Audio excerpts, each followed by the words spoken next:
Chips Ahoy, Nutter Butter, and Nutella cookies are snack icons built on precision and flavor.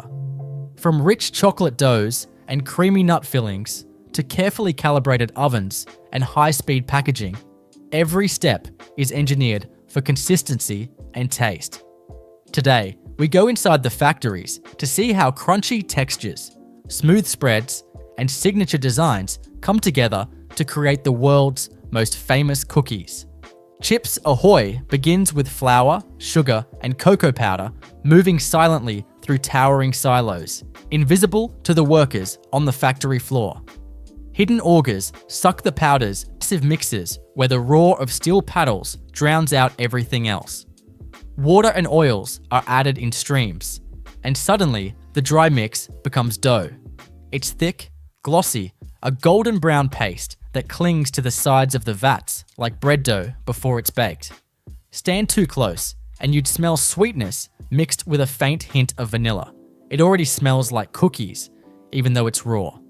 The dough is unloaded in enormous clumps, heaped onto conveyor belts that look too small to handle the load. They creak under the weight, ferrying mounds of dough toward the next machines. Here, the magic happens. Chocolate chips cascade down like rain. They tumble from hoppers, are perfect discs of cookie dough, embedded with chocolate chips, each one uniform, yet somehow looking like it was scooped by hand. Rows of cookies march forward, carried on wide steel belts into ovens that stretch longer than a city bus. These tunnel ovens roar with heat, divided into zones that bake each cookie in stages. First comes a blast of high heat that sets the shape, locking in the round edges. Then a slower, gentler bake that crisps the outer layer while keeping the center slightly tender. Finally, a low, even heat that drives out excess moisture, ensuring the cookies stay crunchy for months on a shelf. The air around the oven vents is intoxicating, flooding the factory with the unmistakable smell of baking cookies. Workers often say the scent alone is enough to make you hungry, even if you've eaten dozens already. As the cookies emerge, they're darker, firmer, and lighter than when they entered. Fans blow across them in cooling tunnels, dropping the temperature quickly so they won't crumble when packaged. The sight is hypnotic. Thousands of cookies gliding along in perfect rows, steam rising faintly from their surfaces. Some factories even use infrared sensors to check the doneness of each cookie, ensuring no batch is too crisp or too soft. At this stage, the cookies are ready to be eaten, but the factory isn't done. They still have to be sorted, stacked, and packed. Conveyor belts jostle and vibrate, aligning the cookies into single-file rows. Robotic arms or rotating paddles guide them into neat stacks, sliding them into the familiar blue plastic trays. The process is so fast, it looks like a blur. Cookies sliding, trays filling, wrappers sealing shut with a hiss of heat. Each package is stamped with a freshness code, then sent racing down another belt to be boxed and palletized. In less than an hour, raw flour has been transformed into finished, wrapped cookies ready for stores. The factory doesn't only produce the classic chocolate chip. Variations roll off the same lines with tweaks in the recipe and equipment. Chunky versions with larger chips, chewy versions with higher moisture, even limited editions with caramel, candy pieces, or seasonal flavors. For chewy Chips Ahoy, the baking process is altered. Higher humidity ovens and shorter bake times leave the cookies soft and bendable. Watching the lines shift between products is impressive. The same machines turning out an entirely different style of cookie with just a few adjustments. Scale is everything. A single factory can produce millions of cookies a day, and everyone has to taste exactly the same. The chips are measured to the gram. The dough is monitored for moisture, temperature, and texture. Even the ovens are calibrated constantly, with digital sensors ensuring heat stays even across the massive steel tunnels. Engineers and food scientists hover over monitors, adjusting settings, running tests, and pulling random cookies from the line to bite into. Consistency is king, because one burnt batch can mean thousands of lost packages. From a catwalk above the floor, the scene looks like a cookie river. Wide belts shimmer under the factory lights, carrying endless rows of golden discs. Chips sparkle in the dough like scattered jewels, glistening as the hot cookies pass into cooling tunnels. Packaging machines hiss and whir, spitting out stacks of blue-wrapped trays that pile up on pallets. The sound is constant. The clatter of conveyors, the roar of ovens, the hiss of air jets, the thump of cardboard boxes dropping onto pallets. The smell, warm, sweet, and buttery, is the factory's heartbeat, following every step. What's fascinating about Chips Ahoy is how they balance industrial scale with a homemade illusion. The cookies are uniform, but the uneven placement of chocolate chips gives each one a slightly different face. The rotary molds press them into discs that aren't perfectly smooth, making them look scooped rather than stamped. Even the chips are engineered to hold shape without melting into puddles, so the cookies look rustic while still being mass-produced. That visual variety is part of the magic. You believe each cookie could have come from an oven in someone's kitchen. Durability is another secret. These cookies are designed to last for months on a shelf without losing crunch. That comes from careful baking and the right packaging. The trays protect the cookies from breaking, while the wrappers keep moisture out. It's why they can travel thousands of miles and arrive intact, whether they're bound for a corner store in Pennsylvania or a supermarket in Tokyo.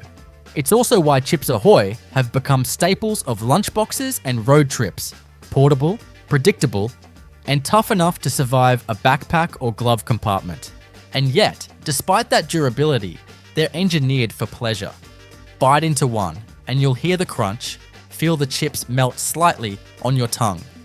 Taste the balance of sweetness and cocoa. Chewy versions pull apart in strands, soft and pliable, designed for an entirely different experience. Both styles are intentional, the result of food science aimed at delivering a specific texture in every bite. The versatility of the brand has kept it alive for decades.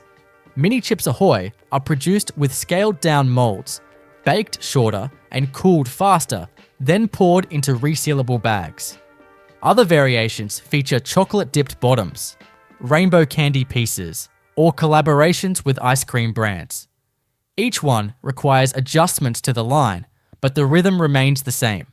Dough mixed, chips added, cookies shaped, baked, cooled, packaged. From the outside, the process seems repetitive, but standing inside, watching rivers of dough become rivers of cookies, you realize it's closer to a performance. Every machine has a part. The mixers pounding like drums, the ovens glowing like stage lights, the packaging machines snapping shut with perfect timing.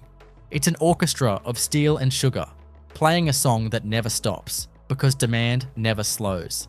The next time you open a package of Chips Ahoy, picture its journey. The silos of flour feeding into mixers like waterfalls of powder. The clatter of chocolate chips raining down into dough. The rollers stamping discs that glide into ovens longer than city streets. The fans blowing cool air over thousands of steaming cookies. The stacks slipping into blue trays, wrappers snapping shut, pallets stacking higher and higher. Billions of cookies, each nearly identical, yet each one destined to end up in your hand as a simple, crunchy bite. Nutter butter begins not with a cookie, but with a smell.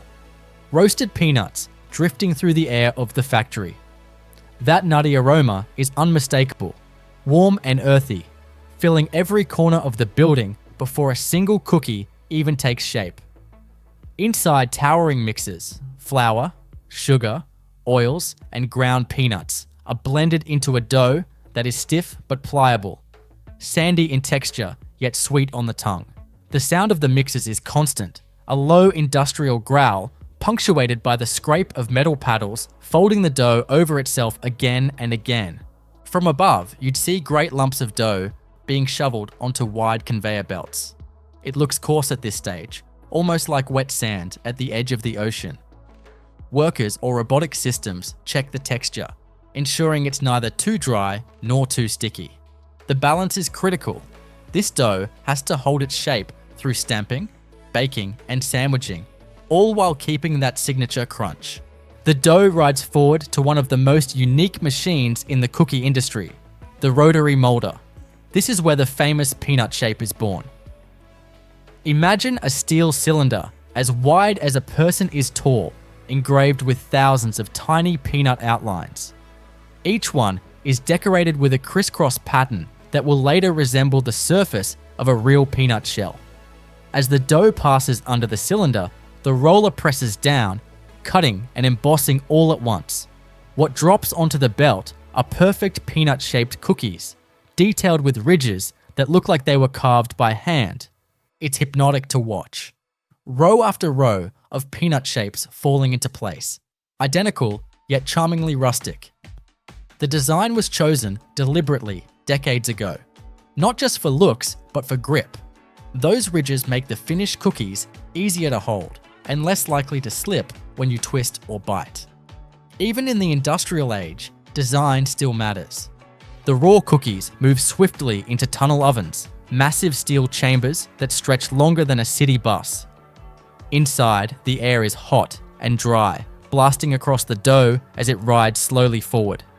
The first zone sets the outer layer, sealing in structure. The next bakes the inside to a golden crunch, while the last ensures every cookie is evenly browned. The smell here is irresistible. Peanuts toasting, sugar caramelizing, flour crisping into biscuit form. Workers say you can smell a batch from the parking lot. By the time the cookies exit, they're firm, golden, and detailed with sharp ridges. Fans blast cool air across them as they travel through cooling tunnels, locking in crispness so they won't crumble during filling. Conveyor belts stretch in endless rows, carrying thousands of peanut-shaped cookies forward. The sight is almost overwhelming. A river of golden shells, all waiting to be paired and filled. Now the peanut butter creme comes into play. The heart of the Nutter Butter. It's not the same peanut butter you'd spread on bread. This filling is whipped and sweetened, engineered for stability and smoothness. In separate rooms, roasted peanuts are ground into a paste, then blended with sugar, oil, and flavorings until the texture is creamy but firm. The filling flows through pipes to high-speed nozzles suspended over the cookie lines. The process is precise. As the cookies move beneath the nozzles, each one receives a dollop of peanut butter cream in its center. The timing is flawless. A quick squeeze, then silence, repeated thousands of times a minute. Before you can blink, another conveyor swoops in from above, carrying the cookie lids. Each top half is dropped directly onto a filled base, sandwiching the cream in a perfect peanut-shaped hug. The sight is mesmerizing. Cookies snapping into pairs in a blur of motion, each one identical to the last. But it isn't just about speed. The amount of filling is calculated down to fractions of a gram. Too little and the cookie feels dry. Too much and the creme oozes out the sides. The machines never falter. Each dollop is measured, each sandwich pressed to just the right thickness. Watching the cookies merge is like watching gears interlock, a dance of precision that leaves nothing to chance. Variations also run down these lines. Some factories produce double nutters, with extra creme squeezed between the wafers. Others create minis, where tiny peanut shapes are stamped, baked, and filled on smaller molds at lightning speed. Seasonal runs sometimes add chocolate coatings or limited edition flavors. The principle remains the same. Peanut-shaped wafers hugging a layer of sweetened peanut filling. The machines adapt, the lines keep moving, and the cookies never stop flowing. After sandwiching, the cookies travel through another cooling tunnel, allowing the creme to firm up. The chilled air ensures the filling bonds to the wafers and won't smear during packaging. By the time they emerge, they're sturdy, crisp, and ready for their final journey. Packaging is a spectacle in itself. Vibrating conveyors shake the cookies into alignment, nudging them into neat rows. Robotic arms scoop them into plastic trays, stacking them with perfect spacing so they won't break. The trays slide into iconic red wrappers, sealed with heat in less than a second. Roll after roll of film flashes by, transformed into finished packages that tumble onto belts and speed toward cardboard boxes. The efficiency is staggering. Millions of cookies boxed and ready for shipping every single day. What makes Nutter Butter so remarkable is the attention to texture. The wafers are crisp enough to snap in half, but not so hard that they overpower the filling. The cream is soft, sweet, and slightly salty, engineered to melt slowly on your tongue without sticking to your teeth. The combination is balanced so perfectly that it feels inevitable, like peanut butter was always meant to live between two peanut-shaped cookies. From the catwalks above, the factory looks like a golden river. Peanut shapes tumble in endless rows, their ridged surfaces glowing under factory lights. Filling nozzles blink like strobes as they squeeze dollop after dollop of creme. Sandwiching arms snap cookies into pairs, creating a steady clatter as wafers meet. The noise is constant. The hum of conveyors, the hiss of ovens, the whir of fans. And underneath it all is the smell. Roasted peanuts, sweet and savory, drifting through every inch of the building. Nutter Butter isn't just candy. It's nostalgia in motion. Open a package, and the smell alone can transport you back to childhood. The design of the cookie, shaped like the very nut that flavors it, makes it instantly recognizable. It's playful, familiar, and comforting. That sense of fun is part of its engineering. The ridges give it texture. The shape makes it stand out. Even the way the creme squeezes slightly when you bite in, it feels deliberate. A sensory payoff the factory builds into every cookie. The durability is also intentional. These cookies are designed to travel far and last long. The crisp wafers protect the filling inside, while the sealed wrappers lock in freshness. That's why they show up everywhere. School cafeterias, office vending machines, corner stores, road trips. They survive backpacks, purses, glove compartments, and still deliver that satisfying crunch and creme moment. Despite the industrial scale, there's a hint of individuality in every batch. Look closely and you'll see slight differences. One cookie with a few more ridges, another with a fuller dollop of creme. Those small imperfections remind you they're made by motion and force, not frozen molds.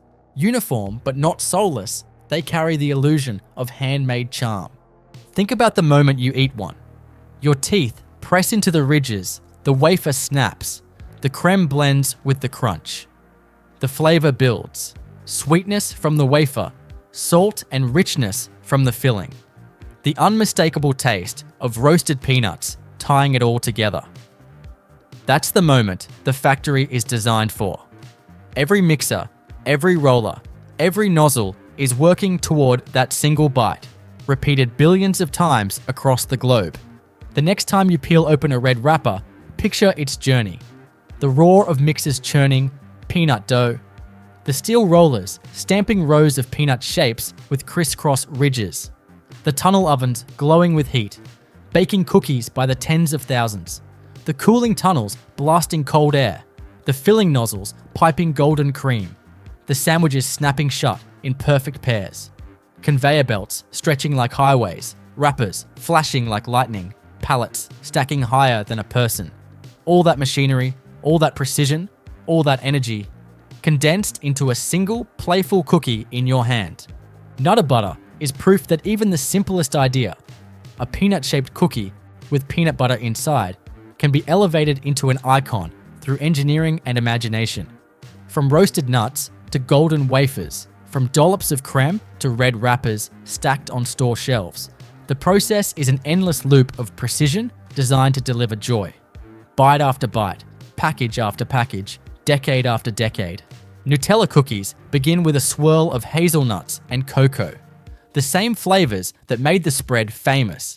But instead of a jar, this factory is designed to trap that creamy filling inside a crunchy biscuit shell. The smell alone gives the secret away before you even see the machines. Roasted hazelnuts, cocoa powder, and warm baked dough mingling in the air. It's sweet, nutty, and comforting, the kind of scent that makes an industrial plant feel like a giant bakery. The process begins with dough. Inside massive steel mixers, flour, sugar, oils, and milk powders tumble together. Paddles churn with a heavy rhythm, folding the ingredients into a sandy mixture. Slowly, the dry ingredients transform into a pliable dough, pale in color and slightly sticky to the touch. This dough is the base of the cookie, the golden shell that will hold the Nutella inside. Consistency is critical. Too dry and the shells crumble before filling. Too wet and they lose their snap. Engineers watch the texture closely, adjusting moisture levels by grams to keep every batch uniform. The dough rides along wide conveyor belts toward rotary molding machines. These rollers, engraved with thousands of circles, press the dough into perfect discs. The molds don't just cut, they also emboss subtle ridges that help give the cookies their signature look. Half of these discs will become the cookie bottoms, the other half the tops, with a delicate rim designed to seal the filling inside. From above, it looks like a river of golden coins, all perfectly round, moving steadily forward. Now the rows of raw cookies enter tunnel ovens. The chambers are massive, stretching longer than trucks, glowing with steady waves of heat. The first zone blasts the dough to set the shape. The next bakes it to golden brown. And the final zone dries the cookie to a crisp, airy texture. The smell intensifies as sugar caramelizes and flour toast, turning the factory floor into a wave of warm biscuit aroma. When the cookies emerge, they're firm, golden, and ready for the star ingredient. The filling process is where Nutella lives up to its name. In a separate room, roasted hazelnuts are ground into paste, blended with cocoa, sugar, and milk powders, then piped into tanks where the mixture stays glossy and smooth. This isn't just Nutella straight from the jar. It's slightly thicker, engineered to stay soft but not ooze. Warm enough to flow through pipes, firm enough to set when cooled. It's a delicate balance that ensures every bite delivers the same creamy core. Back on the cookie line, rows of biscuit bottoms glide beneath filling nozzles. In perfect rhythm, the nozzles squeeze out dollops of Nutella, each swirl landing in the exact center of the disc. The movement is hypnotic, a blur of brown cream plopping onto golden circles, thousands of times a minute. The dollops gleam under the lights, smooth and glossy, ready to be sealed. Conveyors from above bring in the cookie tops. With a precise drop, each top half lands squarely on a filled bottom, sandwiching the Nutella in place. The rims interlock, sealing the filling while leaving just a hint of chocolate hazelnut peeking at the edges. Watching it happen feels like watching a dance, tops and bottoms joining in perfect pairs, forming rows of finished cookies in seconds. A soft press ensures the seal is tight, preventing leaks but keeping the filling thick and plush inside. As the cookies move forward, they pass through cooling tunnels. Chilled air circulates around them, firming the filling and locking the biscuits into crisp shells. By the time they exit, each cookie is sturdy enough to handle, the Nutella solidified just enough to stay hidden until the first bite.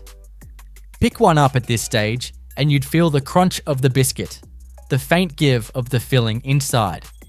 Packaging comes next, and it's a spectacle in speed. Vibrating conveyors align the cookies into rows, then slide them into trays or pouches. Machines scoop exact counts, 6, 10, 12, depending on the package size. Wrappers fly overhead, printed with the red Nutella logo, snapping shut around the trays with bursts of heat sealing.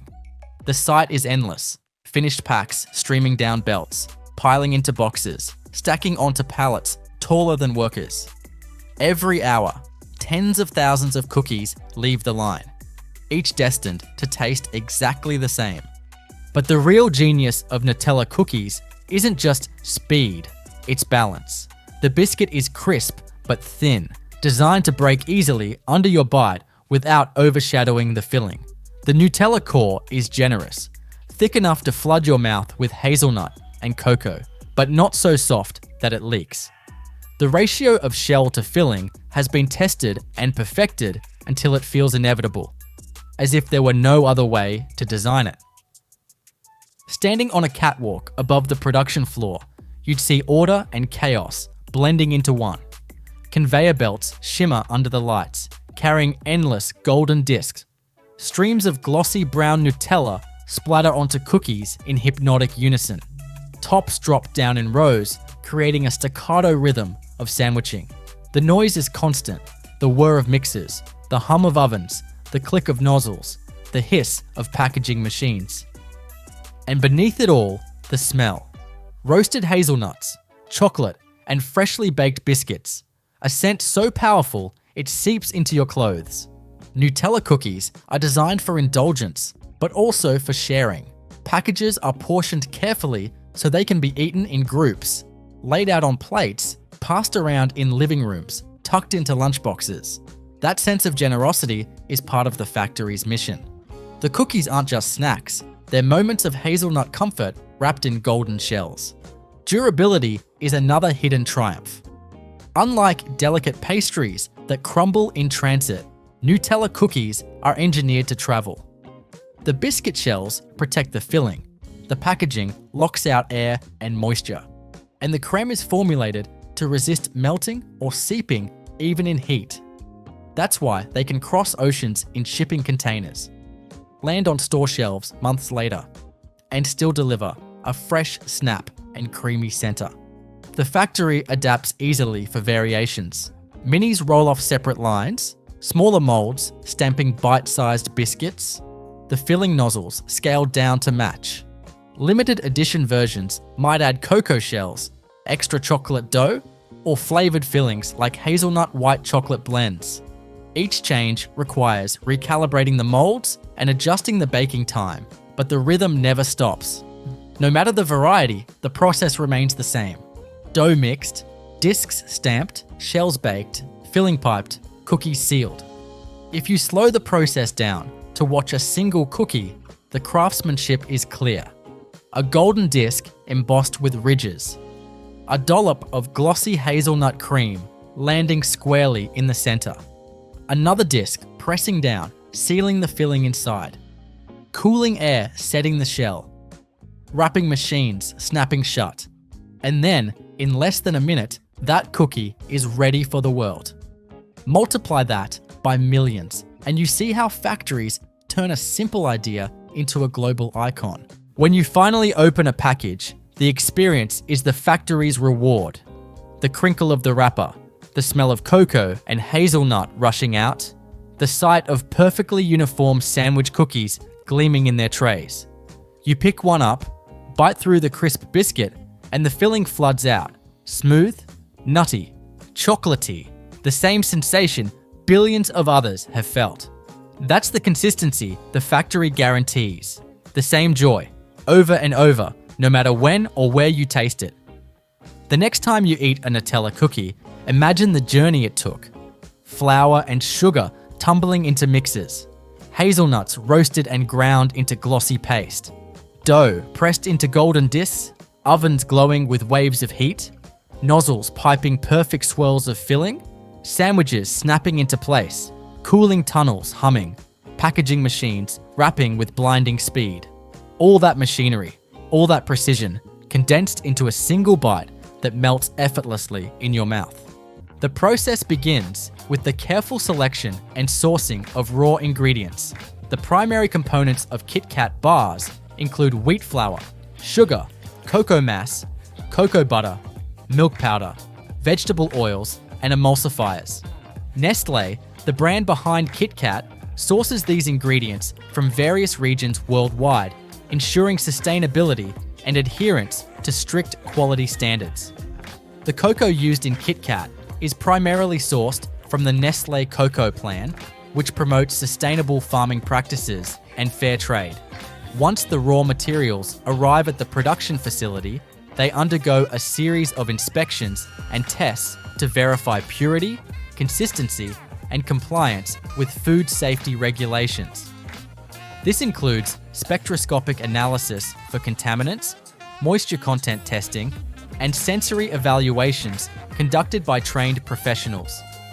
Once approved, the ingredients are stored in temperature-controlled silos and dispensing systems. The flour is kept in airtight storage to prevent contamination, while cocoa and milk powder are maintained under controlled humidity conditions to prevent clumping. Automated feeding systems transport these raw materials to the respective processing units, ensuring precise measurement and consistency in formulation. The first major step in KitKat production is wafer baking. The signature light and crispy wafer layers are created through a precise blending of wheat flour, water, sugar, and vegetable oils. Large industrial mixers, equipped with programmable logic controllers, ensure thorough mixing to produce a smooth and homogeneous batter. Once mixed, the batter is transferred via pressurized pumps to high-speed continuous wafer baking ovens. These ovens feature rotating baking plates that evenly distribute the batter across the surface, forming thin sheets of wafer. The baking plates operate at carefully controlled temperatures, typically around 180 to 200 degrees Celsius, ensuring uniform texture and color. The baked wafer sheets emerge golden brown and crisp, ready for the next stage. To enhance the crispness, the wafer sheets pass through a controlled cooling system. Conveyor belts transport the freshly baked wafers through a cooling tunnel, where calibrated fans gradually reduce the temperature to prevent thermal shock. The cooled wafers are then directed to the trimming and cutting station. Automated guillotine cutters trim the edges of the wafers to achieve uniform dimensions, ensuring consistency across all KitKat bars. Once trimmed, the wafers are transported to the layering station. Here, a fine layer of chocolate cream filling made from a precise blend of cocoa, sugar, and milk powder is evenly spread onto the wafers. Automated depositor machines ensure the filling is applied uniformly, maintaining the right thickness for optimal texture. The layering process continues with additional wafer sheets stacked on top, creating a multi-layered wafer slab. These slabs are then pressed under controlled pressure to bond the layers together without crushing the delicate structure. After layering, the wafer slabs proceed to the cutting stage. High-speed rotary or ultrasonic blade systems slice the large wafer sheets into precise rectangular portions, forming the individual KitKat fingers. Ultrasonic cutting technology is particularly effective in ensuring clean, precise cuts without generating excess crumbs or damaging the layers. The next crucial step is chocolate enrobing. The enrobing process begins with the preparation of molten milk chocolate, which is produced in large conching machines. These machines continuously grind and blend cocoa mass, cocoa butter, sugar, and milk powder, refining the mixture to achieve a smooth, velvety consistency. The conching process, which can last several hours, helps develop the rich, creamy texture and enhances the flavor profile of the chocolate. Once ready, the molten chocolate is fed into enrobing machines, where KitKat fingers pass through a curtain-like flow of chocolate. These enrobers ensure complete coverage, with excess chocolate removed using controlled air jets and vibrating conveyors. To achieve the signature glossy finish, the enrobed bars pass through a tempering unit, which carefully regulates the chocolate's crystallization process. This involves a precise cycle of heating, cooling, and reheating to stabilize the cocoa butter crystals, preventing bloom and ensuring a smooth, even texture. Following enrobing, the chocolate-covered KitKat bars enter a cooling tunnel. This tunnel, equipped with multi-zoned cooling technology, gradually reduces the temperature in stages to solidify the chocolate coating without causing cracks or condensation. The cooling process is carefully monitored using infrared sensors to maintain consistency. Once the chocolate is fully set, the KitKat bars move to the quality control and inspection stations. Advanced vision inspection systems, equipped with high-resolution cameras, scan each bar for defects, such as uneven coating, improper sizing, or misaligned layers. Bars that do not meet quality standards are automatically rejected by robotic sorting arms and sent for reprocessing. Additional quality checks include weight verification, moisture content analysis, and sensory testing conducted by trained specialists. After passing inspection, the KitKat bars are transported to high-speed wrapping machines. Individual bars are wrapped in foil or plastic film using heat-sealing technology, ensuring airtight packaging that preserves freshness. These wrapped bars are then grouped into multi-packs, which are subsequently boxed using robotic case packers. The packaging design is carefully printed with product details, barcodes, and branding elements before final sealing. The packaged KitKat bars are then palletized for distribution. Automated palletizing systems stack the boxes onto pallets in a precise arrangement to optimize space utilization during transportation. These pallets are shrink-wrapped for stability and loaded onto temperature-controlled trucks for delivery to distribution centers worldwide. The logistics process is carefully coordinated to ensure timely delivery, with real-time tracking systems monitoring shipments from factory to retailer. Throughout the entire production process, extensive quality control measures are in place to uphold product integrity. Each batch undergoes rigorous laboratory testing, including microbiological screening, allergen testing, and texture analysis. Data from all processing stages is logged in automated tracking systems, allowing full traceability and compliance with food safety regulations. While the fundamental principles of KitKat production remain consistent across different manufacturing plants, regional variations may exist to cater to local tastes and preferences.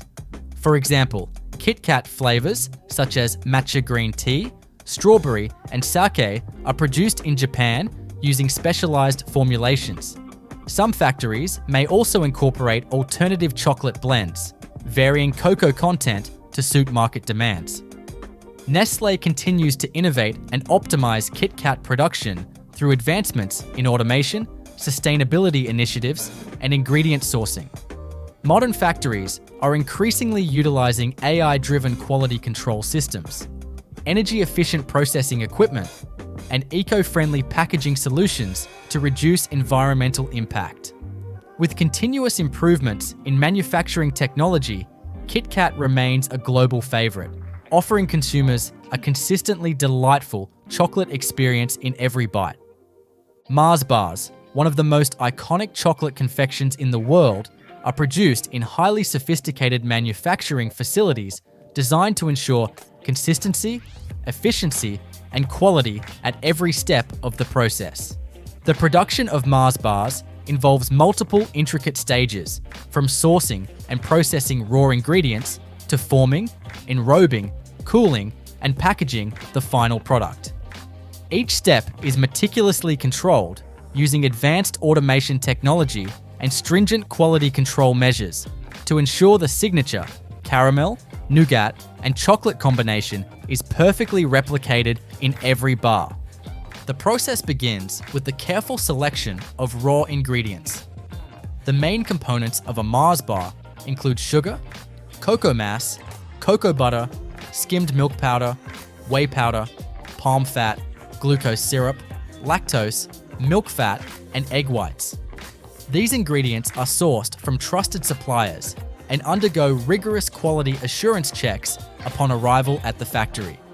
Sugar, which plays a crucial role in both the nougat and caramel layers, is stored in large silos, where it is kept dry and free from contamination.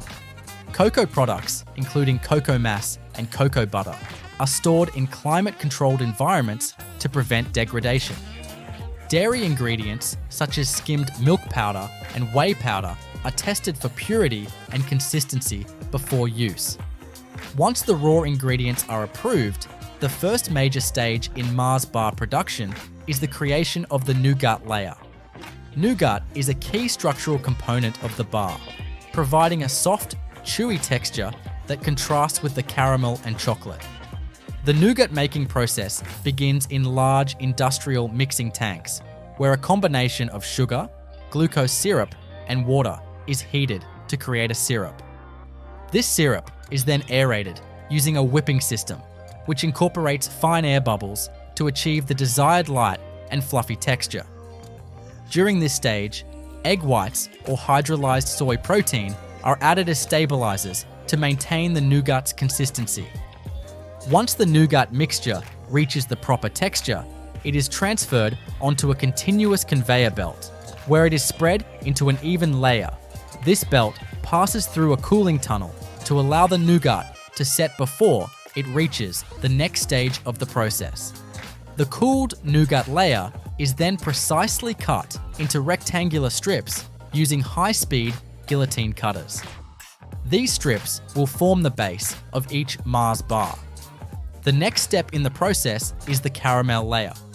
The caramel used in Mars bars is created through a controlled cooking process that involves heating sugar, glucose syrup, and milk ingredients to high temperatures. This process requires careful monitoring to achieve the perfect balance of sweetness and viscosity.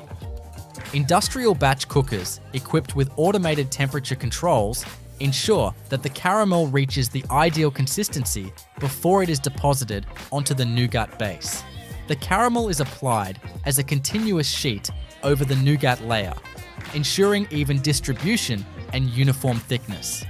Once the caramel is applied, the combined nougat and caramel layers proceed through a controlled cooling tunnel, where the temperature is gradually reduced to allow the caramel to set without becoming too hard or sticky.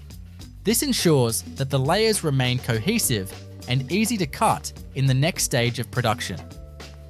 After cooling, the layered nougat and caramel sheets are fed into an automated cutting system, which uses precision blades to slice them into individual bar-sized portions. These freshly cut bars are then transported via conveyor belts to the enrobing station, where they receive their final chocolate coating. The enrobing process is a critical step in Mars bar production, as it gives the bars their signature smooth milk chocolate exterior. The chocolate coating is made from a blend of cocoa mass, cocoa butter, sugar, and milk powder, which is carefully tempered to achieve the perfect texture and glossy finish. The tempering process involves heating and cooling the chocolate in a controlled manner to ensure the cocoa butter crystals form a stable structure, preventing fat bloom and ensuring a smooth mouthfeel.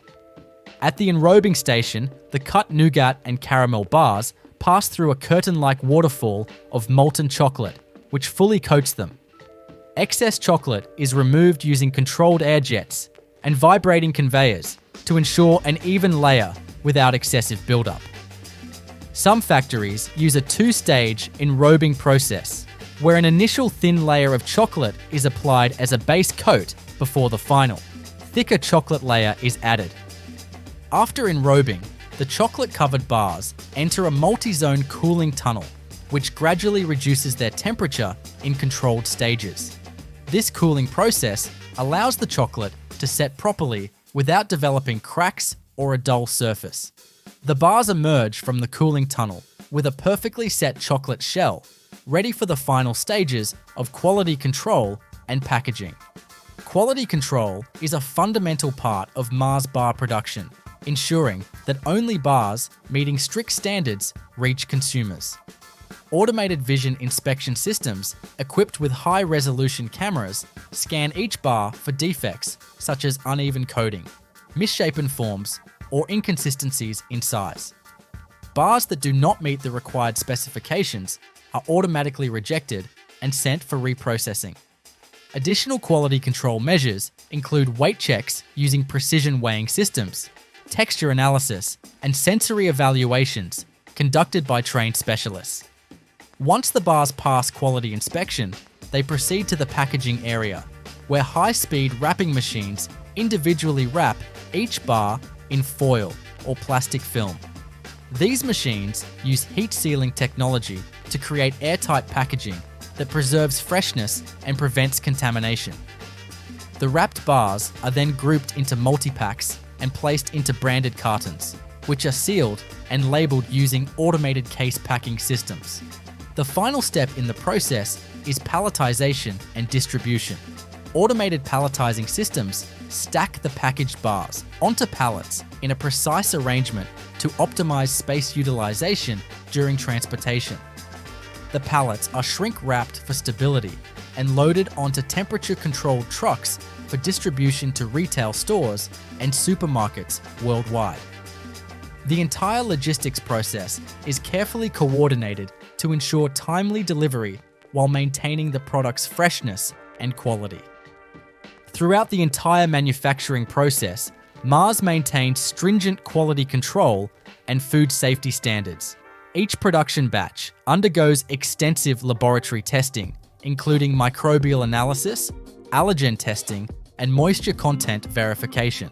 The company also invests in sustainable sourcing initiatives, ensuring that key ingredients such as cocoa and palm oil are responsibly sourced to minimize environmental impact.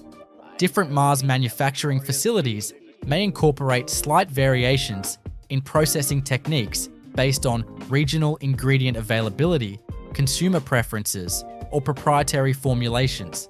Some facilities may use alternative chocolate blends with varying cocoa content to cater to specific markets, while others may modify the nougat formulation for textural differences. Additionally, Mars continuously invests in research and development to improve efficiency, reduce energy consumption, and enhance sustainability in its production processes.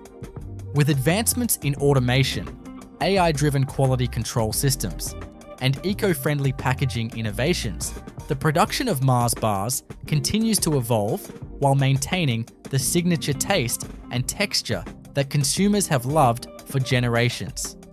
Twix, one of the world's most beloved chocolate bars, is manufactured using a highly sophisticated and automated process that ensures each bar maintains its signature combination of crunchy biscuit, smooth caramel, and creamy milk chocolate coating. The production of Twix bars occurs in state-of-the-art factories that utilize precision engineering, cutting-edge food processing technology, and rigorous quality control protocols. From the sourcing of raw ingredients to packaging and distribution, every step is carefully orchestrated to guarantee consistency, efficiency, and superior taste. The process begins with the selection and procurement of high-quality raw materials. The key ingredients in Twix bars include wheat flour, sugar, palm oil, cocoa butter, skimmed milk powder, cocoa mass, lactose, whey powder, salt, and emulsifiers. These ingredients are sourced from carefully vetted suppliers who must meet strict food safety and sustainability requirements. For instance, the cocoa used in Twix bars is sourced through Mars' Cocoa for Generations initiative, ensuring ethical sourcing and environmental responsibility. Similarly, the palm oil used in the biscuits and caramel is certified sustainable to reduce environmental impact. Upon arrival at the manufacturing facility, the raw ingredients undergo thorough quality checks before entering the production process. These checks include spectroscopic analysis to detect contaminants, moisture content analysis to ensure freshness, and sensory evaluations to verify taste and aroma. Ingredients that meet the necessary standards are then stored in temperature-controlled silos and storage units to maintain their quality. The first step in the actual production process is the creation of the biscuit base. Twix bars are distinguished by their crunchy, shortbread-like biscuit layer, which requires precise preparation and baking.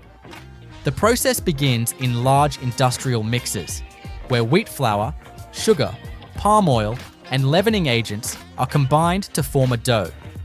The mixing process is carefully timed to ensure the dough reaches the ideal consistency, firm enough to hold its shape during baking, yet tender enough to create the signature, crisp texture. Once the dough is fully mixed, it is transferred to an automated sheeting system. This system rolls the dough into a uniform sheet of the exact thickness required for Twix bars. The sheeted dough then moves to a rotary cutting machine, which stamps out individual biscuit fingers. Each biscuit is precisely cut to ensure uniform size and shape, allowing for seamless assembly in later stages. The cut dough pieces are placed onto conveyor belts and transported into a large industrial baking oven. These ovens operate using a continuous baking system, where the biscuit fingers travel through different heat zones that gradually bake them to perfection. The baking temperature is carefully controlled, typically ranging between 180 to 200 degrees Celsius, 356 to 392 degrees Fahrenheit, ensuring that each biscuit is evenly baked to a golden brown. Advanced infrared sensors monitor the biscuits throughout the baking process, ensuring uniformity in color, texture, and moisture content. Once fully baked, the biscuits pass through a cooling tunnel that gradually reduces their temperature, preventing cracking or breakage. Next, the caramel layer is prepared. The caramel used in Twix bars is made from a precise blend of sugar, glucose syrup, milk, and butter. This mixture is heated in large stainless steel batch cookers, where it undergoes controlled caramelization. The temperature and cooking time are crucial in achieving the perfect consistency, thick enough to stay in place on the biscuit, but soft enough to deliver a smooth, chewy texture. Once the caramel reaches the desired consistency, it is transferred to a continuous depositor system. This machine evenly dispenses a uniform layer of caramel onto each biscuit. The caramel application must be carefully controlled to ensure consistency in thickness across all bars. Any inconsistencies could lead to difficulties in chocolate enrobing or affect the final texture. With the caramel applied, the bars move along the conveyor belt to a cooling station, where they pass through a controlled cooling tunnel. This tunnel gradually reduces the temperature of the caramel, allowing it to set properly while maintaining its soft, chewy texture. After cooling, the caramel-coated biscuits are ready for the enrobing process, where they will be covered in rich milk chocolate. The enrobing process is one of the most critical steps in Twix production. The milk chocolate coating is prepared in large conching machines, which continuously grind and refine cocoa mass, cocoa butter, sugar, and milk powder. This process enhances the texture and flavor of the chocolate, ensuring a smooth, creamy consistency. The chocolate is then tempered, a controlled heating and cooling process that stabilizes the cocoa butter crystals. Proper tempering is essential to achieving the signature glossy finish and preventing fat bloom, white streaks that can appear on improperly tempered chocolate. At the enrobing station, the caramel-topped biscuits pass through a continuous chocolate waterfall. This ensures that each bar is fully coated in an even layer of chocolate. Any excess chocolate is removed using controlled air jets and vibrating conveyors, which help distribute the chocolate evenly without excessive buildup. Some factories employ a two-stage enrobing process, where a thin base coat of chocolate is applied first to ensure better adhesion before the final, thicker chocolate layer is added. Once the bars are coated, they enter a multi-zone cooling tunnel. This tunnel is divided into different temperature zones that gradually reduce the temperature, allowing the chocolate to set perfectly without cracking or becoming dull.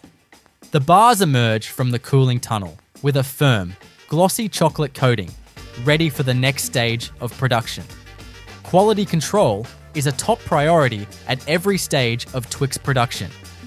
After cooling, the bars pass through a series of automated inspection systems.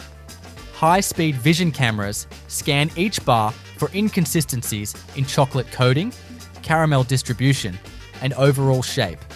Any bars that do not meet specifications are automatically rejected and sent for reprocessing. In addition to visual inspections, quality control teams conduct random weight checks, moisture analysis, and sensory evaluations to ensure that each batch meets Mars's stringent quality standards. Once the bars have passed inspection, they move to the packaging stage. Twix bars are individually wrapped using high-speed horizontal flow wrapping machines. These machines use heat sealing technology to create airtight packaging that preserves freshness and prevents contamination. The wrapped bars are then grouped into multi-packs, which are sealed in branded cartons using automated case packing systems. After packaging, the final step in the process is palletization and distribution. Robotic palletizing systems stack the packaged bars onto pallets in precise arrangements, optimizing space for transport. The pallets are then shrink-wrapped for stability and loaded onto temperature-controlled trucks for distribution to retailers worldwide. Mars utilizes an advanced logistics network to ensure efficient delivery while maintaining product freshness. Throughout the entire production process, Mars adheres to strict food safety and sustainability standards. Each batch undergoes rigorous laboratory testing, including microbiological analysis, allergen testing, and texture verification. The company also invests in eco-friendly initiatives, such as reducing energy consumption in manufacturing and using recyclable packaging materials. Different Mars factories may employ slight variations in processing techniques based on regional ingredient availability and consumer preferences. For example, some regions may use alternative chocolate formulations with varying cocoa content, while others may adjust the caramel consistency based on market preferences. Additionally, limited edition Twix flavors, such as Twix white chocolate and Twix peanut butter, require modifications in ingredient formulation and processing techniques. As consumer demand for innovative flavors and healthier options grows, Mars continues to invest in research and development to improve Twix production. Recent advancements in AI-driven quality control, robotic automation, and sustainable ingredient sourcing are shaping the future of Twix manufacturing. Despite these innovations, the core principles of precision, consistency, and quality remain unchanged, ensuring that every Twix bar delivers the signature, crunchy, chewy, and chocolatey experience that consumers love.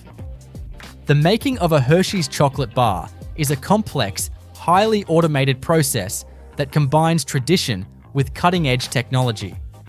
From sourcing high-quality cocoa beans to wrapping the final product, every step is optimized for efficiency, consistency, and taste. The journey of a Hershey's bar begins with the careful selection of raw ingredients sourced from around the world. Cocoa, sugar, milk, and other ingredients are carefully tested to ensure they meet the company's high standards before they are transformed into the iconic chocolate bars that have been loved for generations. At the heart of every Hershey's chocolate bar is cocoa. The company sources its cocoa beans primarily from Ghana, Côte d'Ivoire, and Ecuador, regions known for producing high-quality beans with robust flavor profiles. Cocoa farmers in these areas harvest the ripe pods, extract the cocoa beans, and allow them to ferment for several days to develop their characteristic chocolatey taste. Once dried, the beans are shipped to Hershey's production facilities, where they undergo rigorous quality checks. Each shipment is tested for moisture content, flavor consistency, and the absence of contaminants. Only the highest quality beans make it through this stringent selection process. Once approved, the cocoa beans are sent to the roasting stage. Large industrial roasters expose the beans to carefully controlled heat, typically between 120 to 150 degrees Celsius, 248 to 302 degrees Fahrenheit, depending on the desired flavor profile. The roasting process is essential for developing the deep, complex flavors of chocolate. Different roasting profiles are used depending on whether the beans will be used for milk chocolate, dark chocolate, or other specialty products. After roasting, the cocoa beans enter the winnowing process. Specialized machinery cracks the roasted beans and removes the outer husks, leaving behind the valuable cocoa nibs. These nibs contain both the cocoa solids and cocoa butter needed for chocolate production.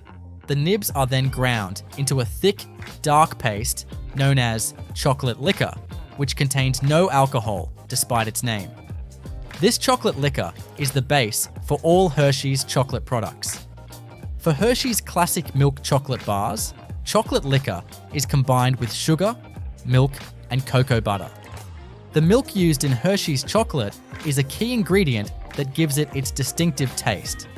Unlike many European chocolates that use powdered or condensed milk, Hershey's uses fresh milk sourced from dairy farms in Pennsylvania and surrounding states. The milk is pasteurized and condensed before being blended with sugar to create a sweet, creamy base.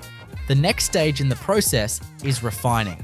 The chocolate mixture is run through a series of steel rollers that grind the particles to an ultra-fine consistency. This refining process is crucial for creating a smooth, melt-in-your-mouth texture.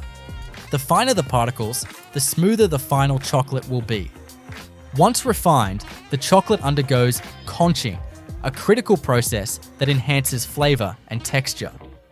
Conching machines, which resemble large industrial mixers, continuously stir the chocolate at controlled temperatures for several hours. This process aerates the chocolate, allowing unwanted acidic compounds to evaporate while enhancing its creamy mouthfeel. Hershey's uses a proprietary conching method that contributes to its signature flavor, which has a slightly tangy undertone due to controlled acidity in the milk. After conching, the chocolate moves to the tempering stage. Tempering is the process of heating and cooling chocolate in a precise manner to stabilize the cocoa butter crystals. Proper tempering ensures that Hershey's bars have a glossy finish, a firm snap, and a long shelf life. If the chocolate were not tempered correctly, it could develop fat bloom, a whitish streaking effect caused by unstable cocoa butter. Now, the tempered chocolate is ready for molding. Automated machines pour precise amounts of liquid chocolate into bar-shaped molds, which are then vibrated to remove air bubbles and ensure even distribution. The molds travel along a conveyor system into a cooling tunnel, where the chocolate solidifies into its final shape. Once cooled, the bars are ejected from their molds and transported via conveyor belts to the packaging area.